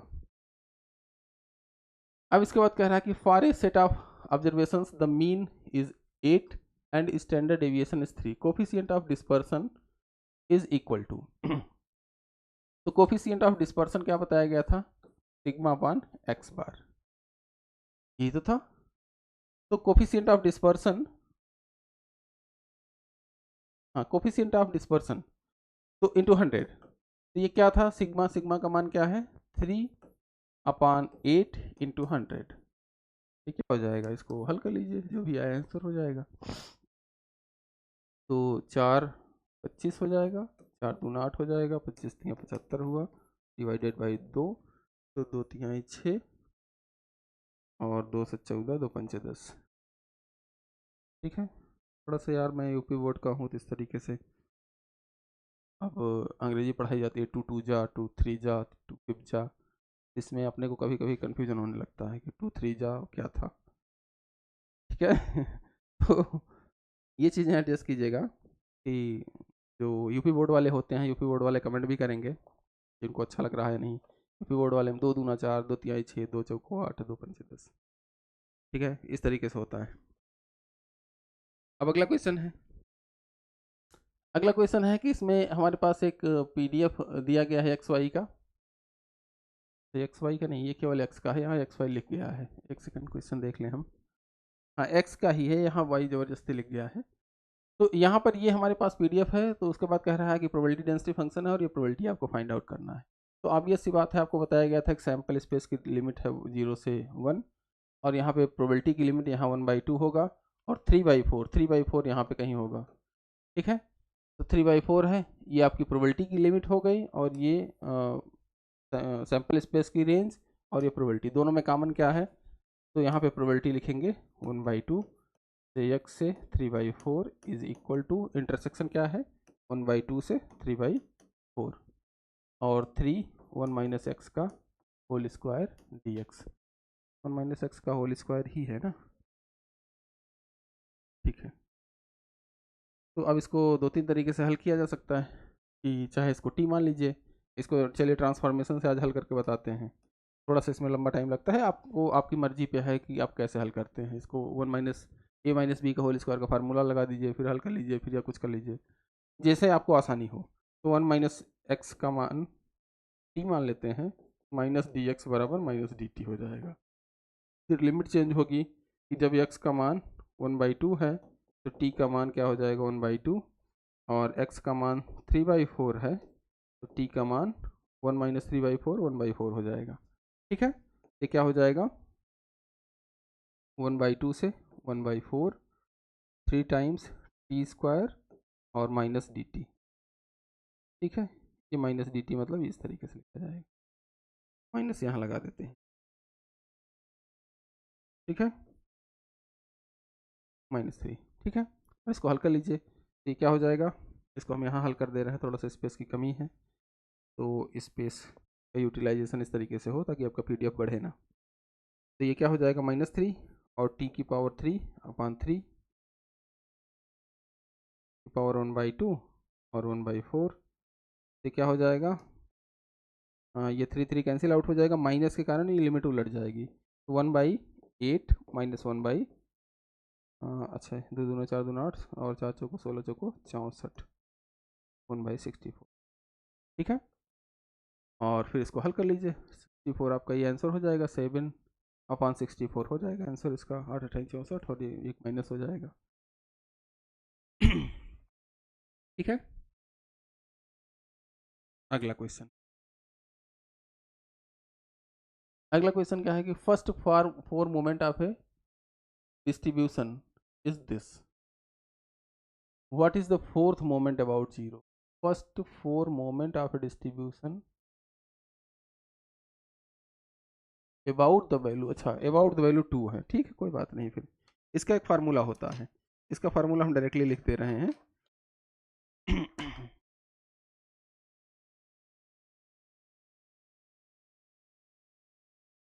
तो इसका फार्मूला यहाँ पे लिख दे रहे हैं, ये फार्मूला होता है डायरेक्टली कि सबसे पहले तो म्यू वन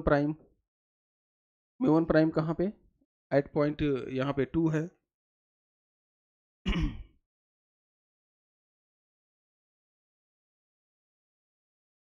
ठीक है। तो यहाँ पे इसको डायरेक्टली लिखते हैं फार्मूला, कोई बातें नहीं यार, ए ओ का मान तो दिया गया है। तो यहाँ पर पूछ रहा है क्या, म्यू4 प्राइम एट 0, या इसी को म्यू4 प्राइम कहेंगे, और ये फार्मूला डायरेक्टली लिखा जाता है कि म्यू4 prime at 2 plus 4 times A और म्यू3 prime at 2 plus 6 times A square, A का मान जो आपके पास दिया रहेगा, ठीक है, म्यू2 prime at 2 plus 4 times A की पावर 3 और म्यू1 प्राइम एट 2, ठीक है। ये फार्मूला है आपका, और ये फार्मूला आप लोग निकाल सकते हैं, ऐसा नहीं कहीं ये अलग से आया हुआ है, इसका फार्मूले का हम निकालने का तरीका बता दे रहे हैं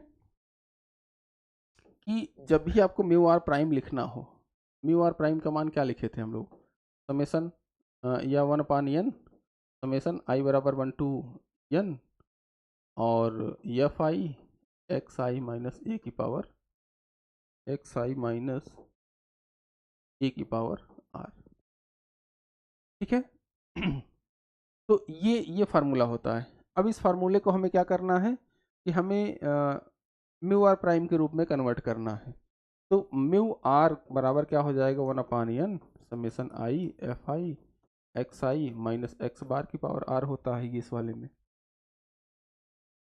ठीक है। अब क्या कह रहा है कि इसको अबाउट जीरो में कन्वर्ट करना है, इसको अबाउट जीरो में कन्वर्ट करने के लिए क्या करेंगे 1/n समेसन आई और एफ आई, क्योंकि यहाँ म्यू 4 की बात कर रहा है, तो यहाँ पर क्या लिख देंगे, एक्स आई माइनस जीरो एक ब्रैकेट में और माइनस एक्स बार माइनस जीरो दूसरे ब्रैकेट में और पावर 4। ठीक है, अब इसी को एक्सपेंड कर दीजिए, दिक्कत क्या है इसमें। 1/n summation I F I X I minus X bar की पावर 4, यही तो आएगा। तो अब यही इसी का मान एक्सपेंड कर दीजिए, एक्स बार का मान, एक्स बार का मतलब क्या होता है, mu one prime eight zero. ठीक है, तो इस तरीके से इसको एक्सपेंड कर देंगे और जो हमारे पास मान है ये म्यू वन या समथिंग, अगर अबाउट ए निकालना है तो यहाँ पर ए लिख दीजिए। अगर मान लीजिए कि हमें अबाउट ए में कन्वर्ट करना है तो यहाँ पे ए यहाँ माइनस कर दीजिए, यहाँ माइनस कर दीजिए। इस तरीके से इसका मान आपका आ जाएगा जो भी हो। तो हालांकि यहाँ पे हमारे पास डायरेक्ट फार्मूला हम लिख रहे हैं, क्योंकि फार्मूला आपको पता होना चाहिए, ये फार्मूला आपको बताया गया है उसमें, और आगे जो नोट्स दी जाएगी उसमें भी दे दिया जाएगा। ठीक है, तो यहाँ पे म्यू फोर का मान यहाँ पे देखेंगे तो 16 है। ठीक है, इसका डायरेक्टली हम मान लिख दे रहे हैं कि 16 plus 4 into 2 into 5.5 plus 6 into 2 का स्क्वायर, सॉरी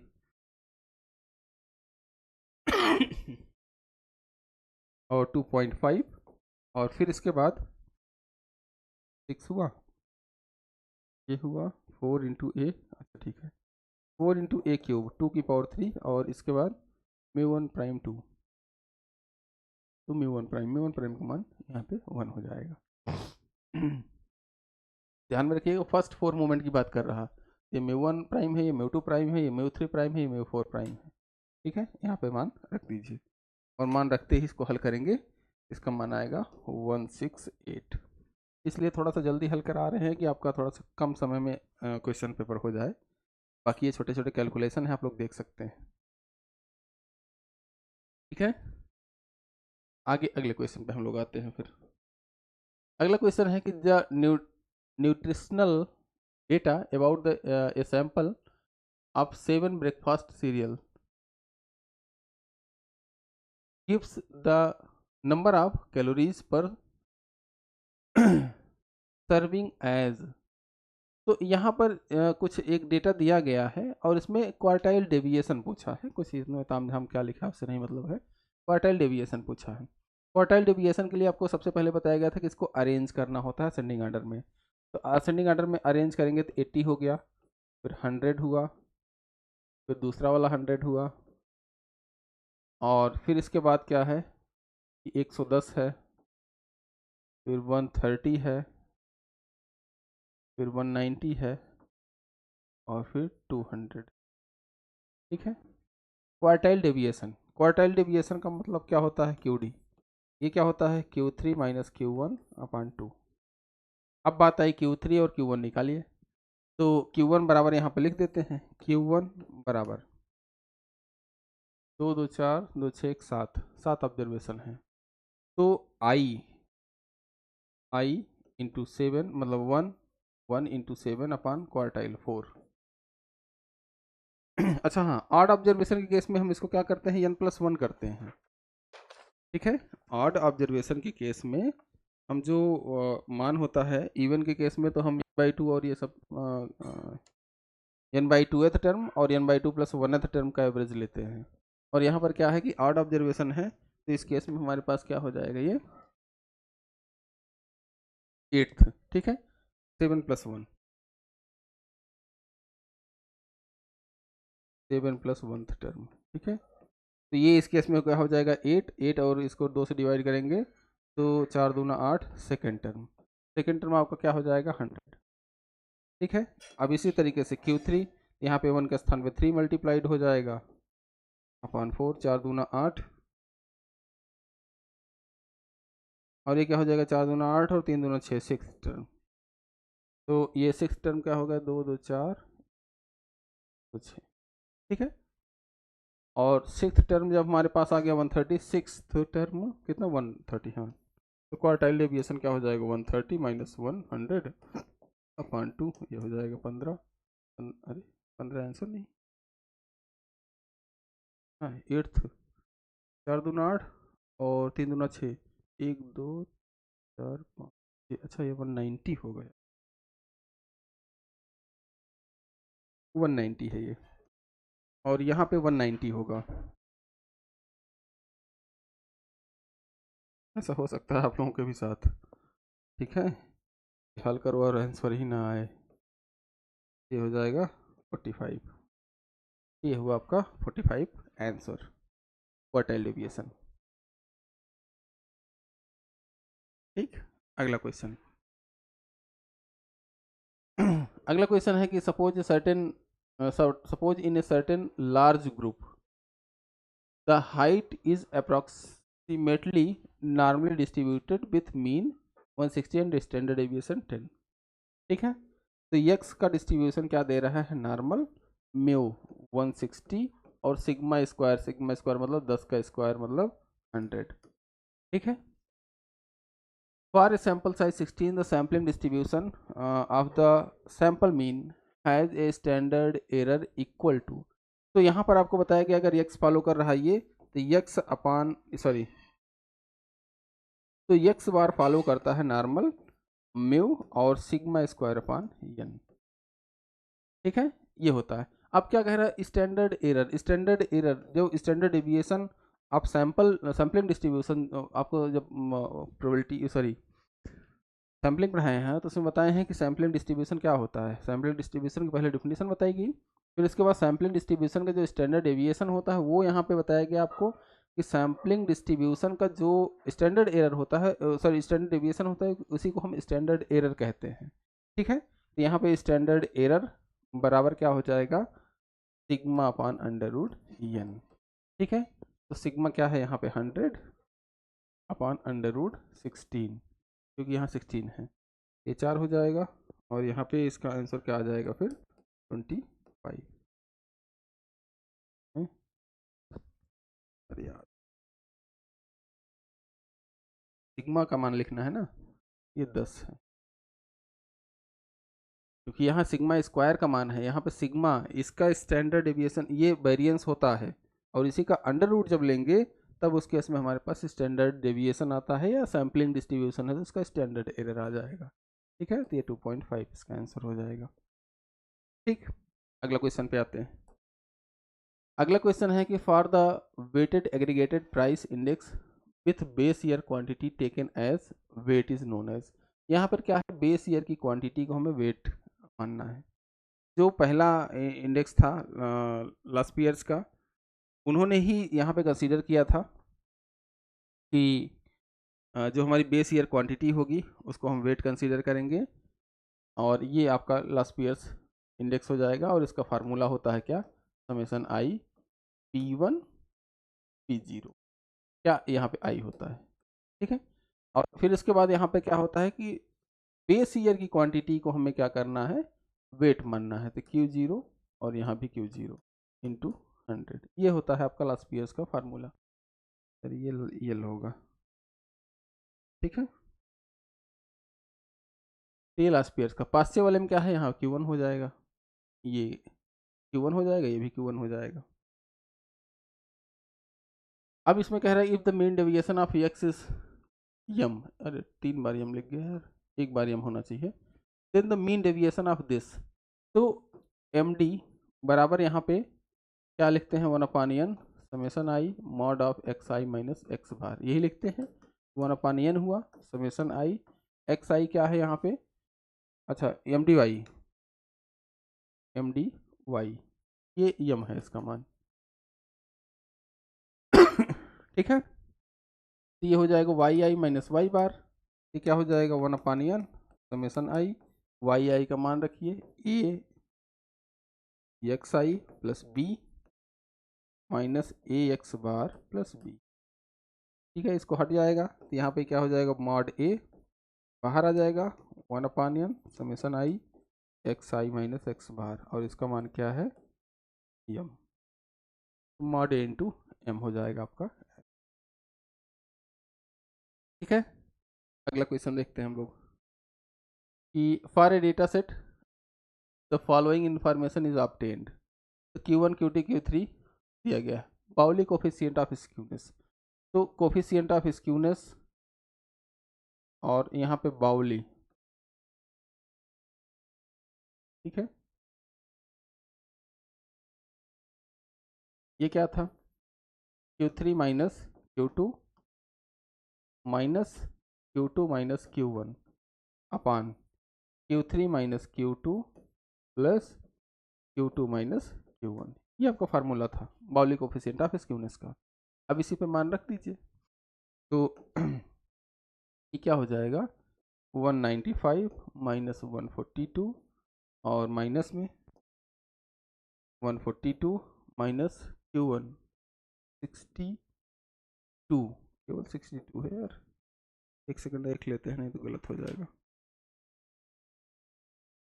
ठीक है, 62 अपान 195 माइनस 142 और प्लस 142 माइनस 62। अच्छा हाँ, इस फार्मूले को और अगर लिखना चाहें तो ऐसे लिख सकते हैं Q3 minus Q1, Q3 plus Q1 minus 2 Q2 अपान Q3 माइनस Q1, ठीक है। ये भी फार्मूला होता है CSK का, इसी को सॉल्व करके यहाँ ले लिख रहे हैं। तो ये आपका आंसर क्या हो जाएगा, इसका आंसर माइनस 0.203 आया है, ठीक है। ये आपका आंसर हो जाएगा। अब अगले क्वेश्चन पे हम लोग आते हैं फिर से। अगला क्वेश्चन हमारे पास, तो क्लास काफ़ी लंबी, अगला क्वेश्चन देखते हैं, थोड़ा सा स्पीड में चलते हैं। म्यू आर प्राइम और mu r respectively denote the rth moment about origin and mean then. तो यहाँ पर क्या होता है, mu two is equal to mu two prime minus mu one prime का होल स्क्वायर, ये फार्मूला होता है। अगला क्वेश्चन देखेंगे, in an industry the risk of suffering from occupational disease is 20%, the probability of 6 worker the probability that out of 6 worker 4 will suffer from the disease। तो probability यहाँ पर क्या है, 20% है, 20% है, इसका मतलब 20/100 हुआ और 1/5 हुआ प्रोबेबिलिटी, ठीक है। एन का मान 6 है और उसमें से पूछ रहा है कि 4 बीमार हों, तो प्रोबेबिलिटी आप सबसे पहले x बराबर x, आपको बताया था कि इस केस में जब p का मान समथिंग कुछ हो, p का मान फाइनाइट हो और n का मान कुछ दिया गया हो फाइनाइट, तो उस केस में हम बाइनोमियल डिस्ट्रीब्यूशन का यूज करते हैं। तो ये 6cx और 1/2 की पावर x और 1 माइनस क्यू होता है तो 1 माइनस पी, ये 4/5 की पावर क्या हो जाएगा 6 माइनस एक्स, और x का मान 0 से 6 तक। अब यहाँ पे x बराबर 4 पूछ रहा है कि 4 उसमें से 6 में से 4 बीमार हो, तो 6c4 और 1/2 की पावर 4 और 4/5 की पावर 6 माइनस 4, ठीक है। इसी को हल कर दीजिए, तो 6c4 का मान क्या आ जाएगा, तो ये हो जाएगा इसको हल करेंगे तो यहीं पे सॉल्व कर रहे हैं, 6 फैक्टोरियल, आगे चलते हैं, ठीक है। यहाँ पर सॉल्व करना है, ये क्या हो जाएगा 6 फैक्टोरियल और 4 माइनस 6 मतलब 2 फैक्टोरियल, और फिर इसके बाद क्या हो जाएगा 4 की पावर 2 यहाँ पे रहने देते हैं तो 4 चौको 16 हो जाएगा, और नीचे क्या हो जाएगा 5 की पावर, ये 4 2 6 हो जाए, ये 1/5 है यार, उल्टी जो है 1/5 है, गलत दिख रहा था, आप लोग देखिएगा इसको, ठीक है। और 5 की पावर 6 हो जाएगा, तो इसको थोड़ा सा हल करते हैं, इसको हल करेंगे तो क्या हो जाएगा 6 और 5 हो जाएगा, तो 6 × 5/2 इंटू 1/16/1/5, सॉरी 16/5 की पावर 6, ठीक है, ये 16। अब इसको हल कर लीजिए, तो ये क्या हो जाएगा 2 और 16, 1 5 5 कट जाएगा, 6 2 3 6 16 3 48, तो 48/5 की पावर 5 हो जाएगा, 48/5 की पावर 5 आपका आंसर, ठीक है। अब इसके बाद क्या है, for 3 variables x1 x2 and x3 the following information is available, ठीक है। The partial regression coefficient. अच्छा, पार्शियल रिग्रेशन कोफिशिएंट जब 3 वेरिएबल की बात हो तो B13.2 बराबर क्या होता है, इसको लिखते हैं R13.2 इंटू S1 अपान S3 कर सकते हैं, ठीक है, S1 अपान S3।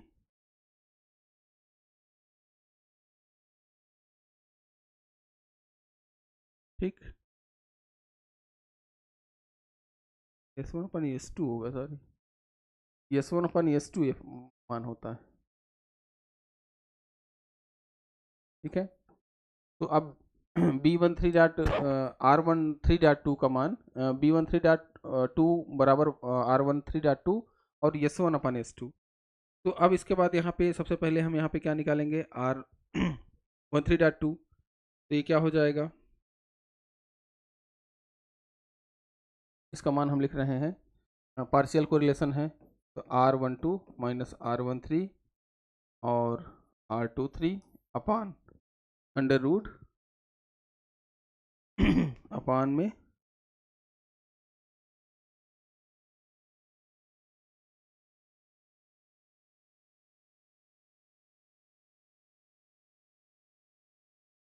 तो इसका फार्मूला जो है 1 माइनस R23 का स्क्वायर, ठीक है, इंटू S1 अपान S2। तो इसको सभी मान यहाँ पे रखिए, तो ये क्या हो जाएगा 0.90 माइनस 0.75 इंटू 0.70 अपान 1 माइनस R23 का मान क्या है 0.7 का स्क्वायर, ठीक है, और इंटू S1 अपान S2 10 अपान 5। इसको हल करेंगे तो यहाँ पे जो मान आएगा, ये मान आएगा 0.784, ठीक है, ये मान आएगा। ये थोड़ा सा उसमें उस केस में हमने फार्मूला नहीं बताया हुआ है, पार्शियल कोरिलेशन के केस में फॉर 3 वेरिएबल्स। इसको हम आप लोगों को बता दे रहे कि एक एक्स्ट्रा क्लास हम यूट्यूब पे ही ले लेंगे इसकी, जो फ्री रहेगी सबके लिए, रिग्रेशन एनालिसिस फॉर 3 वेरिएबल्स। तो उस केस में आपको यहाँ पे ये ध्यान में रखिएगा कि ये जो चीज़ें छोटी हैं, ये पूरी क्लास ख़त्म होने के सबसे लास्ट में जो क्लासेस होंगी वो उसमें इसको हम सॉल्व करवा देंगे या इसको इंक्लूड करा देंगे, ठीक है। अब इसके बाद क्या है, अगला क्वेश्चन है अगला क्वेश्चन क्या है कि in case of A moderately skewed frequency distribution the mean is this. Mean मतलब एक्स बार का मान 50 है और मीडियन का मान 53 है और कोफिशिएंट ऑफ वेरिएशन ये 20% है, मतलब क्या कि 20/100 है। फिर इसके बाद कह रहा है कि कोफिशिएंट ऑफ स्क्यूनेस का मान क्या होगा। तो कोफिशिएंट ऑफ स्क्यूनेस का मान आप बताइए जल्दी से। तो यहाँ पे अगर हम कोफिशिएंट ऑफ स्क्यूनेस का मान अगर देखें CSK बराबर क्या होता है 3 टाइम्स मीन माइनस मीडियन पान सिग्मा, यही होता है। सिग्मा यहाँ से निकाल लेते हैं, ये क्या हो जाएगा सिग्मा अपान एक्स बार इंटू 100 बराबर 20/100। तो सिग्मा का मान यहाँ पे क्या हो जाएगा, सिग्मा इज इक्वल टू ये हो जाएगा 20 इंटू एक्स बार का मान 50 है अपान 100 इंटू 100, ठीक है, यही तो होगा। तो ये 2 0 कैंसिल और ये हो जाएगा इसका मान सिग्मा अपान एक्स बार इंटू 100, यही तो होता है।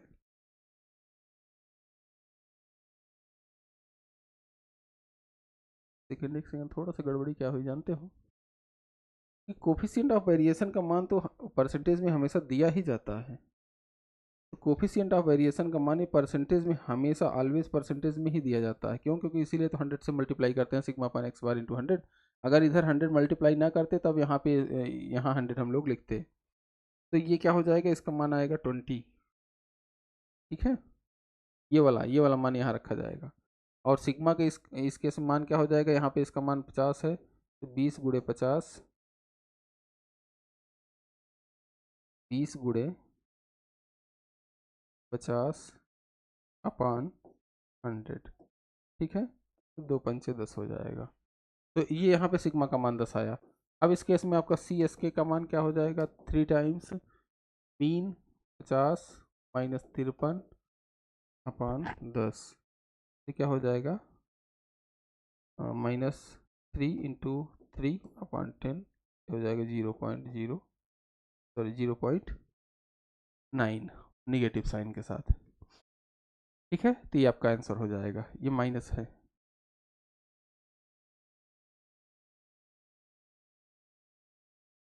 ये क्या हो जाएगा, यहाँ पे लिख दे रहे हैं -0. ठीक, अगला क्वेश्चन देखते हैं। The class boundaries for class interval this in a frequency distribution is this are. Class boundary जब भी 60 टू 62 यहाँ पे है और उसके बाद पूछ रहा क्लास बाउंड्री, तो यहाँ पर देखिए ऑब्वियस सी बात है ये नहीं होगा। क्यों? क्योंकि इसमें केवल में एक आपको बताया गया था कि जो डिफरेंसेस हैं वो लोअर लिमिट में प्लस किए जाते हैं, अपर लिमिट में सॉरी, जो डिफरेंसेस हैं लोअर लिमिट में घटाए जाते हैं और अपर लिमिट में जोड़े जाते हैं। तो यहाँ पर 60 टू 60 मतलब 60 से 62 के बीच की बात हो रही है। यहाँ पे जो डिफरेंसेस हैं, डिफरेंसेस हालांकि यहाँ पे अगर इस तरीके से देखा जाए तो 1 आ रहा है, लेकिन चूंकि यहाँ 0.5 लिया गया है तो हम डिफरेंस 1 मानेंगे। और डिफरेंस 1 मानेंगे तो क्या करेंगे, यहाँ पे क्या करेंगे 60 माइनस 0.5 और यहाँ 62 प्लस 0.5। ठीक है, ये आपका क्लास इंटरवल हो जाएगा, ये 59.5 हो जाएगा और ये 62.5 हो जाएगा। ठीक है, इसका मान। तो ये आपका तीसरा वाला सॉरी ये दूसरा वाला आपका आंसर हो जाएगा। ठीक है, ये ध्यान में रखिएगा कि अपर लिमिट में हम क्या करते हैं, उसको प्लस करते हैं, लोअर लिमिट में माइनस करते हैं। अगला क्वेश्चन है कि positively skewed positive skewness means that the frequency of the distribution are spread on the positive skewness की बात है तो हमारा जो डिस्ट्रीब्यूशन है वो राइट साइड इलांगेटेड होगा। ठीक है, राइट साइड इलांगेटेड होगा, तो on the right side of the centre of the curve.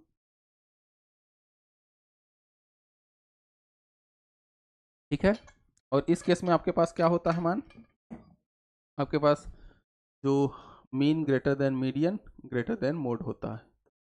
ठीक है, अगला question, which one of the following option represents the component of A time series. तो टाइम सीरीज के कंपोनेंट कौन कौन से रिप्रेजेंट करते हैं, तो ये ट्रेंड हो जाएगा, रैंडम एंड इरेगुलर मूवमेंट नहीं होता, पीरियडिक चेंजेस नहीं होता। नहीं एक सेकंड,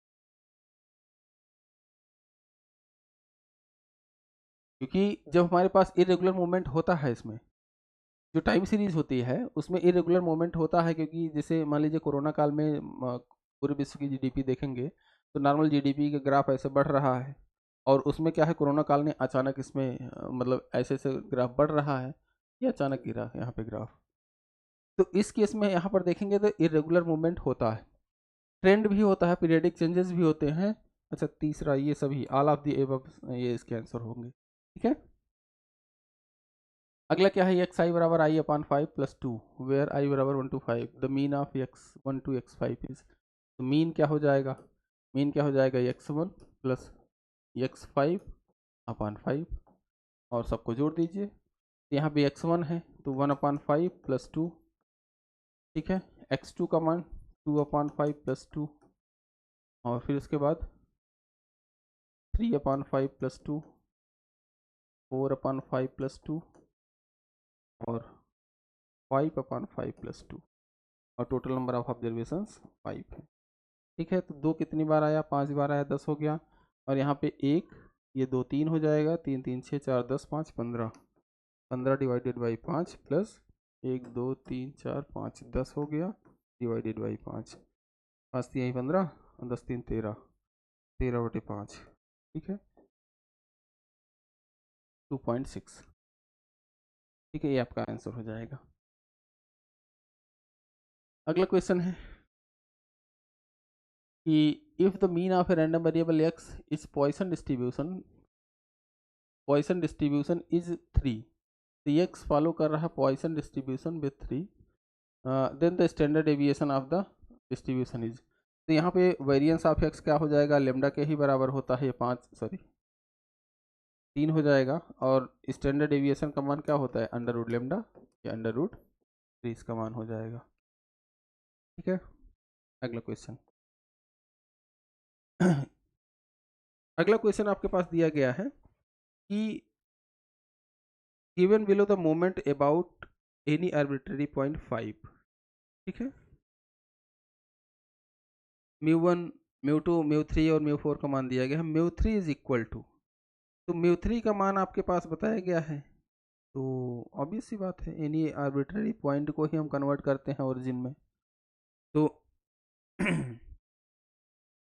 म्यू थ्री का जो फार्मूला था ये आपको बताया गया है, mu three prime minus 3 times mu two prime mu one prime plus 2 times mu one prime का पावर 3, ठीक है, ये हो जाएगा।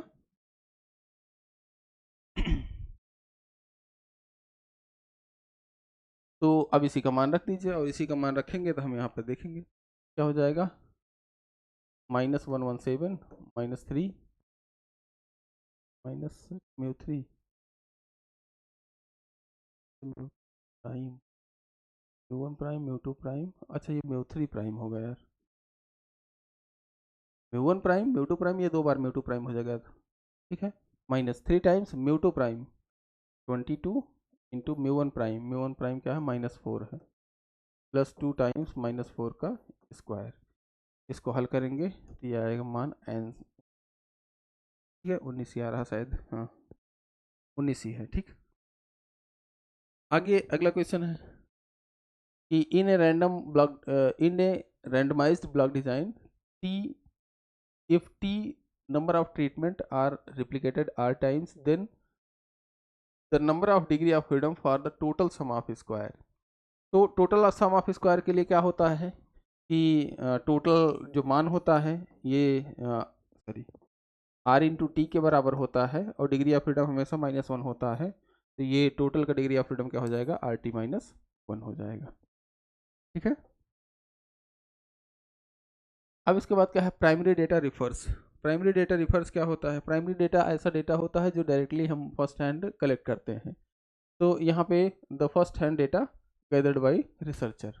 इन्फॉर्मेशन थ्रू बायोग्राफिक्स, ये किताब होती है बायोग्राफिक्स की, उसमें से कोई डेटा लिया जाए, सेकेंडरी डेटा होगा, data collected by someone else, ये भी किसी और के माध्यम से डेटा आया, कोई रिसर्च रिपोर्ट है उसके माध्यम से जो डेटा हमें प्राप्त होगा वो सेकेंडरी डेटा होगा। डेटा कलेक्टेड फ्रॉम न्यूज़पेपर, ये भी सेकेंडरी डेटा होगा, ठीक है। The mean of the first 15 natural numbers, तो फर्स्ट n नेचुरल नंबर्स जो होते हैं n नेचुरल नंबर्स जो होते हैं इनका मीन जो होता है ये होता है n+1/2, ये क्या हो जाएगा 15 + 1/2, क्या हो जाएगा 8, ठीक है। अगला क्वेश्चन है आपके पास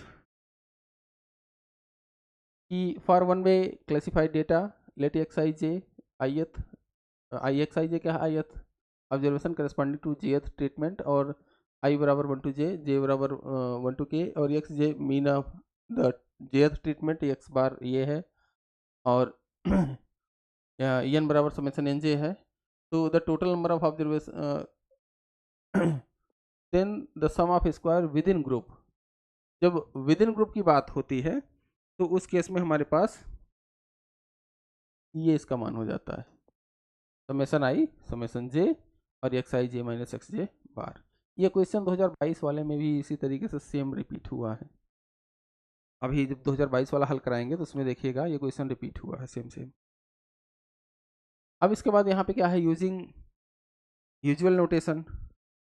तो अब इसके बाद कह रहा है कि for a completely randomized design with p number of treatment and n number of experimental units, the mean sum of square due to treatment is calculated by, तो mean sum of square due to treatment हो तो ये sum of square due to treatment upon treatment का degree of freedom. तो यहाँ पे treatment कितने हैं with v number of treatment, तो v-1 हो जाएगा ये, ठीक है, v-1, तो ये हो जाएगा sum of square due to treatment upon v-1, ठीक है, दूसरा आंसर हो जाएगा।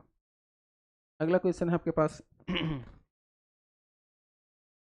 कि एक हमारे पास वेरिएबल दिया गया, सॉरी पीडीएफ दिया गया है और उसके बाद कह रहा है कि के कांस्टेंट है, के की वैल्यू आपको फाइंड आउट करनी है।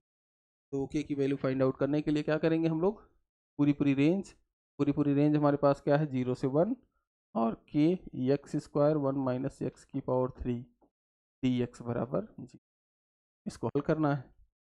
तो के हो गया और इसके बाद यहाँ पे 0 से 1 इसको मल्टीप्लाई कर देते हैं, एक्स स्क्वायर माइनस एक्स की पावर 5 डी एक्स बराबर 0। तो ये हो गया के इंटू ये क्या हो गया एक्स की पावर 3 अपॉन 3 0 1 माइनस एक्स की पावर 6 अपॉन 6 की लिमिट 0 1, ठीक है, बराबर ये एक सेकेंड 0 नहीं होगा, ये 1 1, ठीक है। तो अब इस केस में हमारे पास क्या हो जाएगा, के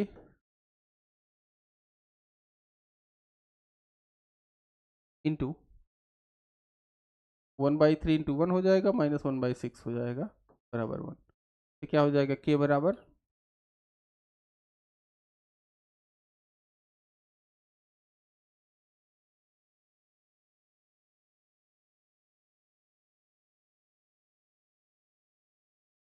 तो अब इसमें बताइए क्या का मान क्या हो जाएगा ये हो जाएगा 3 दूना 6, तो ये हो जाएगा 2 अपान 2 से मल्टीप्लाई तो 1/6 और इसके का मान 6 हो जाएगा।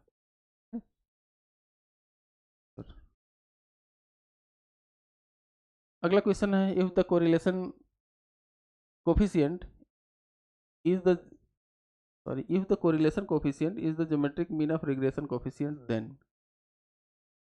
तो अच्छा ये दो वेरिएबल की बात कर रहा है, तो उस केस में ऑब्वियस सी बात है correlation coefficient between two variables जहाँ पे भी होगा यही, देन इसका मान यही होगा आंसर, आर बराबर बी एक्स वाई और बी वाई एक्स। तो वही चीज़ यहाँ पे लिखा जाएगा, डॉट 3 जो है हमेशा सेम रहेगा और 1 2 है तो 1 2 और 2 1, ठीक है। Which one of the following can be applied as a goodness of the fit test? Goodness of the fit test जो होता है वो काई स्क्वायर डिस्ट्रीब्यूशन होता है, ठीक है, आपको अभी पीछे बताया जा चुका।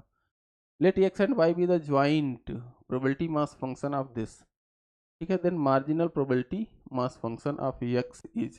तो marginal probability mass function जो होता है ये x का होता है, समेशन y पर हम जोड़ेंगे पी एक्स वाई को, ठीक है, और y की लिमिट क्या है यहाँ पे 1 2, तो ये समेशन y बराबर 1 से 2 और x प्लस वाई अपॉन 21 और यहाँ पे रेंज किसकी लिखेंगे, रेंज ऑफ जिसका रहता है ये पी एम एफ एक्स का। तो यहाँ पर x की लिमिट क्या लिख दी जाएगी, x बराबर 1 2 3।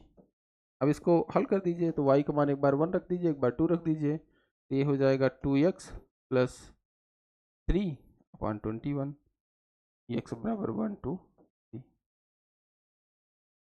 ठीक है, ये पी एक्स हो जाएगा इसका मान, ठीक है। तो ये 2x प्लस 3 121 एक्स बराबर 1 2 3 ये इसका मान हो जाएगा। एक्स बराबर एक बार वाई बराबर 1 रखिए, एक बार वाई बराबर 3 रखिए, सॉरी 2 रखिए, तो ये आ जाएगा आपका आंसर। अगला क्वेश्चन है कि which one of the following is not a role of tabulation. तो टेबुलेशन का रोल कौन सा नहीं है, it gives identity of the data, ये भी सही है।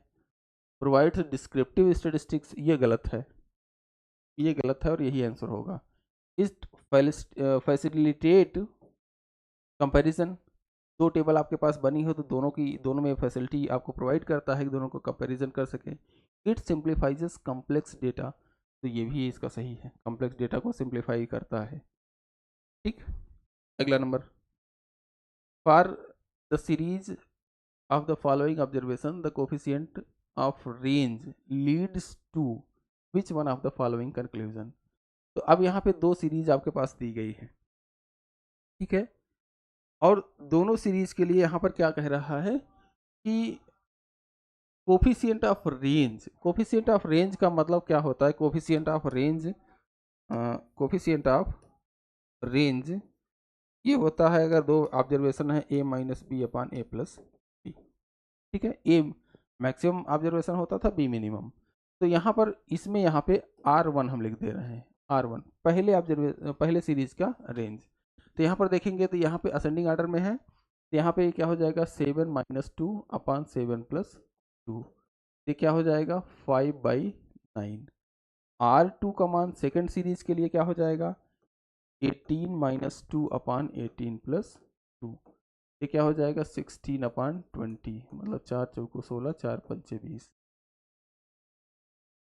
R3 बराबर क्या हो जाएगा, ये क्या हो जाएगा 12 माइनस 1, 12 प्लस 1, ये हो जाएगा 11/30।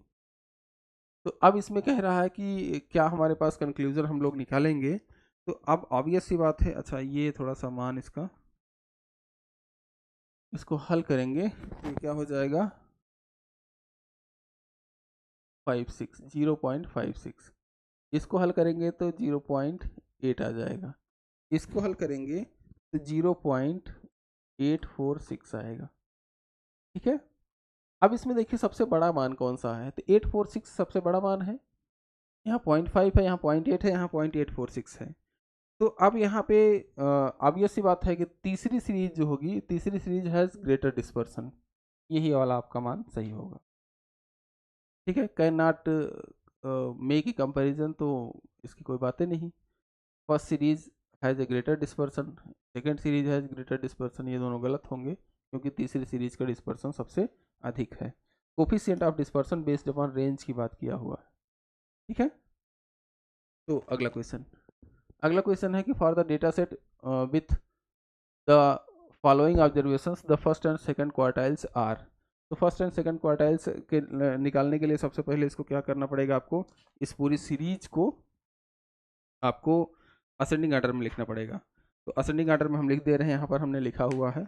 इसमें क्या हो जाएगा, पहले असेंडिंग ऑर्डर 16, फिर 19 दो बार, फिर 20 एक बार है, फिर 21 दो बार है, फिर 22 7 बार है, 22 2 3 4 6 7। ठीक है, फिर इसके बाद क्या है 23 3 बार है। ठीक है, फिर 24 है, फिर 26। इस तरीके से देखेंगे तो टोटल नंबर ऑफ ऑब्जर्वेशंस 18 है। अब इसके बाद यहाँ पे क्या निकालना है, first and second quartiles are. तो फर्स्ट क्वार्टाइल के लिए क्या निकालेंगे Q1 का मान क्या है 1 इंटू 18/4 थर्ड टर्म। ठीक है, ये क्या हो जाएगा 4 चौको 16, 4 पंचे 20, 4.5 आया। आप लोग कंपैरिजन के लिए 4.5 आया है। ठीक है, तो अब यहाँ पर देख सकते हैं कि फोर्थ टर्म 1 2 3 4, 4 और 5 के बीच में 4.5 फिफ्थ टर्म। ठीक है, तो इसको एग्जैक्ट अगर कैलकुलेट करना हो, फिर से अब ये सी बात है, आपको बताया गया कि हम जो मान इसका निकालने वाले हैं वो राउंड अप करके निकालने वाले हैं।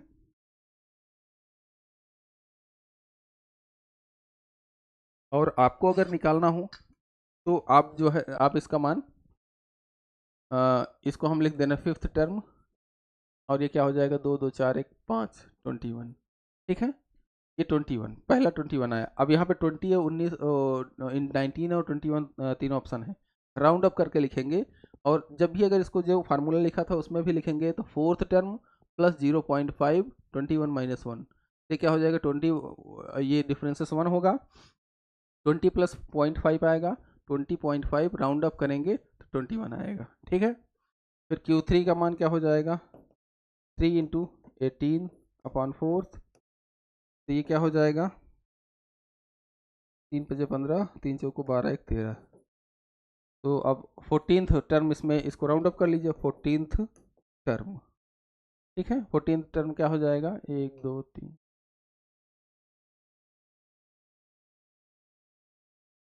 13, तो ये 22। ठीक है, 22 आ जाएगा।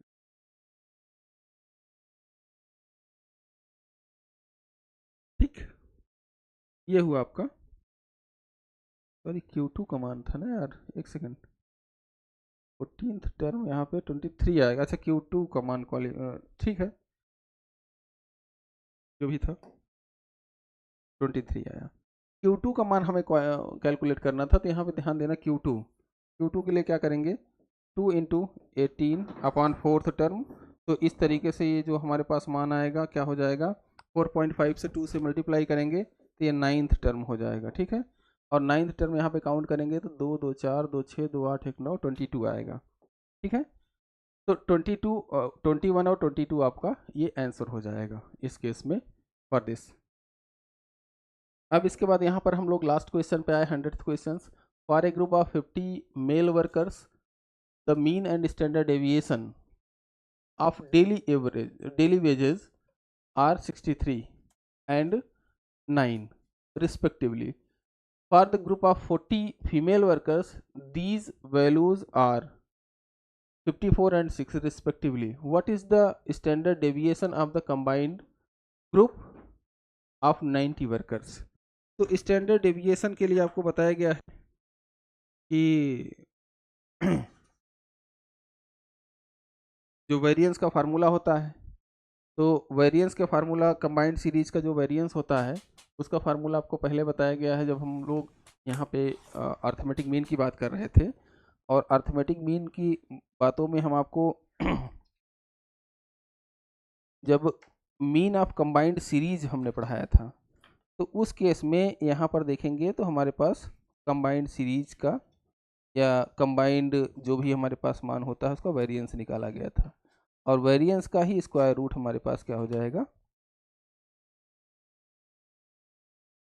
वेरिएंस का स्क्वायर रूट हमारे पास हो जाता है स्टैंडर्ड डेविएशन। एक सेकंड रुक जाइए।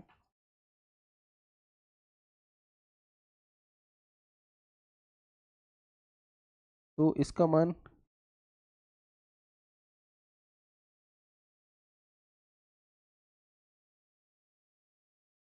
तो यहाँ पर देखिए, इसके हम यहाँ पे कंबाइंड सीरीज का वेरिएंस लिख रहे हैं। अगर पहले सीरीज में n1 ऑब्जर्वेशन हो उसका सिग्मा 1 सॉरी x1 बार मीन हो और सिग्मा 1 स्क्वायर वेरिएंस हो, और यहीं पर दूसरी सीरीज हो n2 ऑब्जर्वेशन हो, x2 बार उसका मीन हो,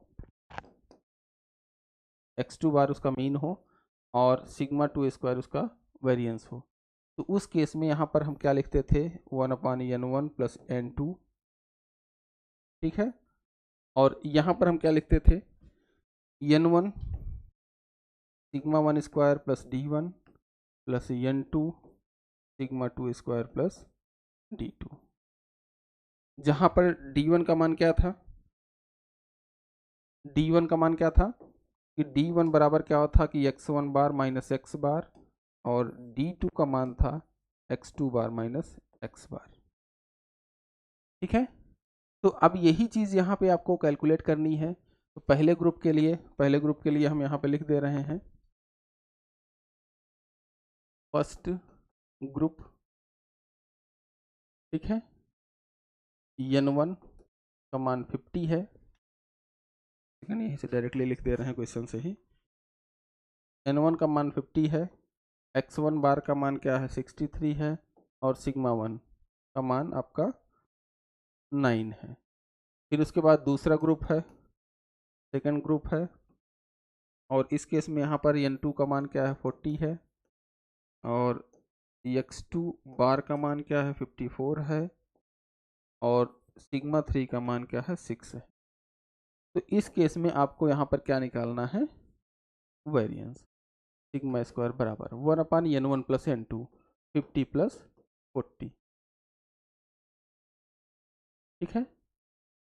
n1 50 और सिग्मा 1 स्क्वायर का मतलब क्या हो गया 81 प्लस d1। हाँ, d1 के लिए x बार आपको कैलकुलेट करना पड़ेगा। तो x बार के लिए आपको बताया गया है यहाँ पे कि x बार का यहाँ पे मान हम निकालेंगे, यहाँ पे निकाल दे रहे हैं। x बार बराबर क्या होता है n1 x1 बार प्लस n2 x2 बार अपान n1 प्लस n2। ये क्या होता है, मीन ऑफ कंबाइंड सीरीज होता है। तो इस केस में यहाँ पर क्या हो जाएगा 50 इंटू x1 बार 63 हो जाएगा, प्लस 40 इंटू 54 हो जाएगा, अपान n1 प्लस n2 90 हो जाएगा, ठीक है। तो यहाँ पर जो मान आएगा ध्यान में रखिएगा, कि ये जो भी मान आएगा, एक सेकेंड, n1 x1 बार n2 x2 बार, ये इतना लंबा क्वेश्चन देना नहीं चाहिए यार, ऑब्जेक्टिव क्वेश्चन दे रहे हैं, कुछ गलत तो नहीं कर रहे हैं हम लोग। For a group of 40 female, standard deviation of the combined series of 90 workers, ये कुछ अधिक लंबा दे दिए हैं। ठीक है, हम फिर भी आपको सॉल्व करवा रहे हैं। तो अब यहाँ पर देखेंगे तो हमारे पास क्या हो जाएगा, हम जल्दी से इसका हल करने के लिए इसका मान हम निकाल दे रहे हैं आपको। तो यहाँ पर देखेंगे हमारे पास 50, जो हमारे पास कैलकुलेटर हम उसका यूज कर रहे हैं, तो 50 इंटू 63 प्लस 40 इंटू 54, ठीक है। तो ये क्या हो गया, 53 10 अपान 90, ठीक है। तो अब यहाँ पर 53 और 10 हो गया, ठीक है। और अब इसके बाद यहाँ पर इसमें हम 90 से डिवाइड कर दे रहे हैं, डिवाइडेड बाई 90, ये क्या हो जाएगा 59 आ जाएगा आपका मान। तो अब यहाँ पे क्या हमें लिखना है कि यहाँ पर हमारे पास कुछ इस तरीके से, इसको बड़ा ब्रैकेट कर दे रहे हैं, ये हो गया सिग्मा 1 स्क्वायर, ठीक है। यहाँ पर देखिए sigma 1 square plus d1 square है यार, ये d1 स्क्वायर d2 स्क्वायर है। d1 का मान क्या हो जाएगा, x1 बार मतलब 63 माइनस 59 का स्क्वायर, प्लस n2 का मतलब 40, और उसके बाद sigma 2 square 36 plus d2 square, d2 का मतलब क्या हो जाएगा 54 माइनस 59, ठीक है। ये मान आपका आएगा, और इसी मान को आप हल करेंगे 1/90, ये हो जाएगा 50, ये हो जाएगा 81 प्लस ये कितना हो जाएगा 60 4 और 4 चौको 16 प्लस 40 इंटू 36 प्लस ये क्या हो जाएगा 4 5 25, ये स्क्वायर रहेगा,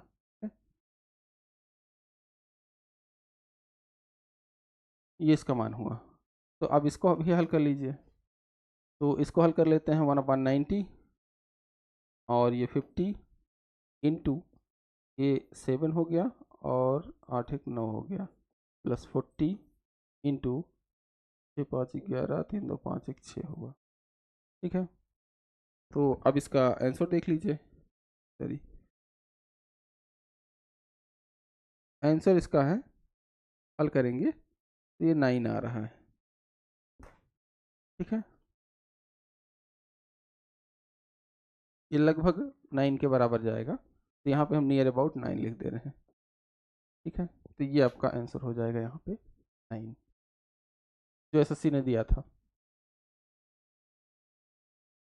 ठीक है।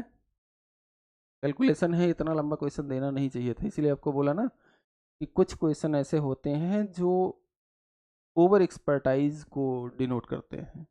इन्होंने जो महोदय ने दिया था, नॉर्मली ये 5 नंबर का क्वेश्चन होता है बीएससी में, 5 नंबर का जब आपको न्यूमेरिकल मान दिया जाता है तो 5 नंबर का क्वेश्चन बीएससी में होता है।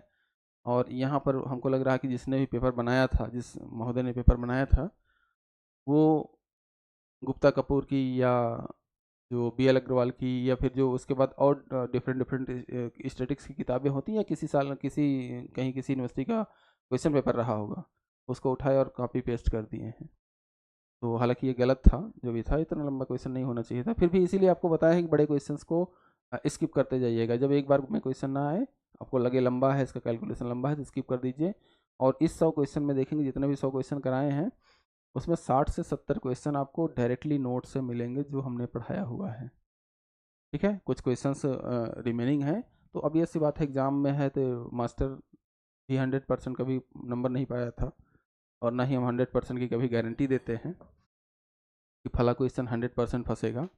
वो आपके अपने टैलेंट पर डिपेंड करता है, ठीक है। हम देखिए वास्तविकता की बात कर रहे हैं, आपके अपने टैलेंट पर चीज़ें डिपेंड करती हैं कि आप कितना जल्दी कैलकुलेट कर ले जाते हैं और कितनी आपकी प्रैक्टिस है, ठीक है। तो बाकी कोई समस्या दिक्कत परेशानी हो तो उसके लिए हम हैं ही। और यहाँ पर ये क्लास एंड होती है। 2023 का ये पेपर था।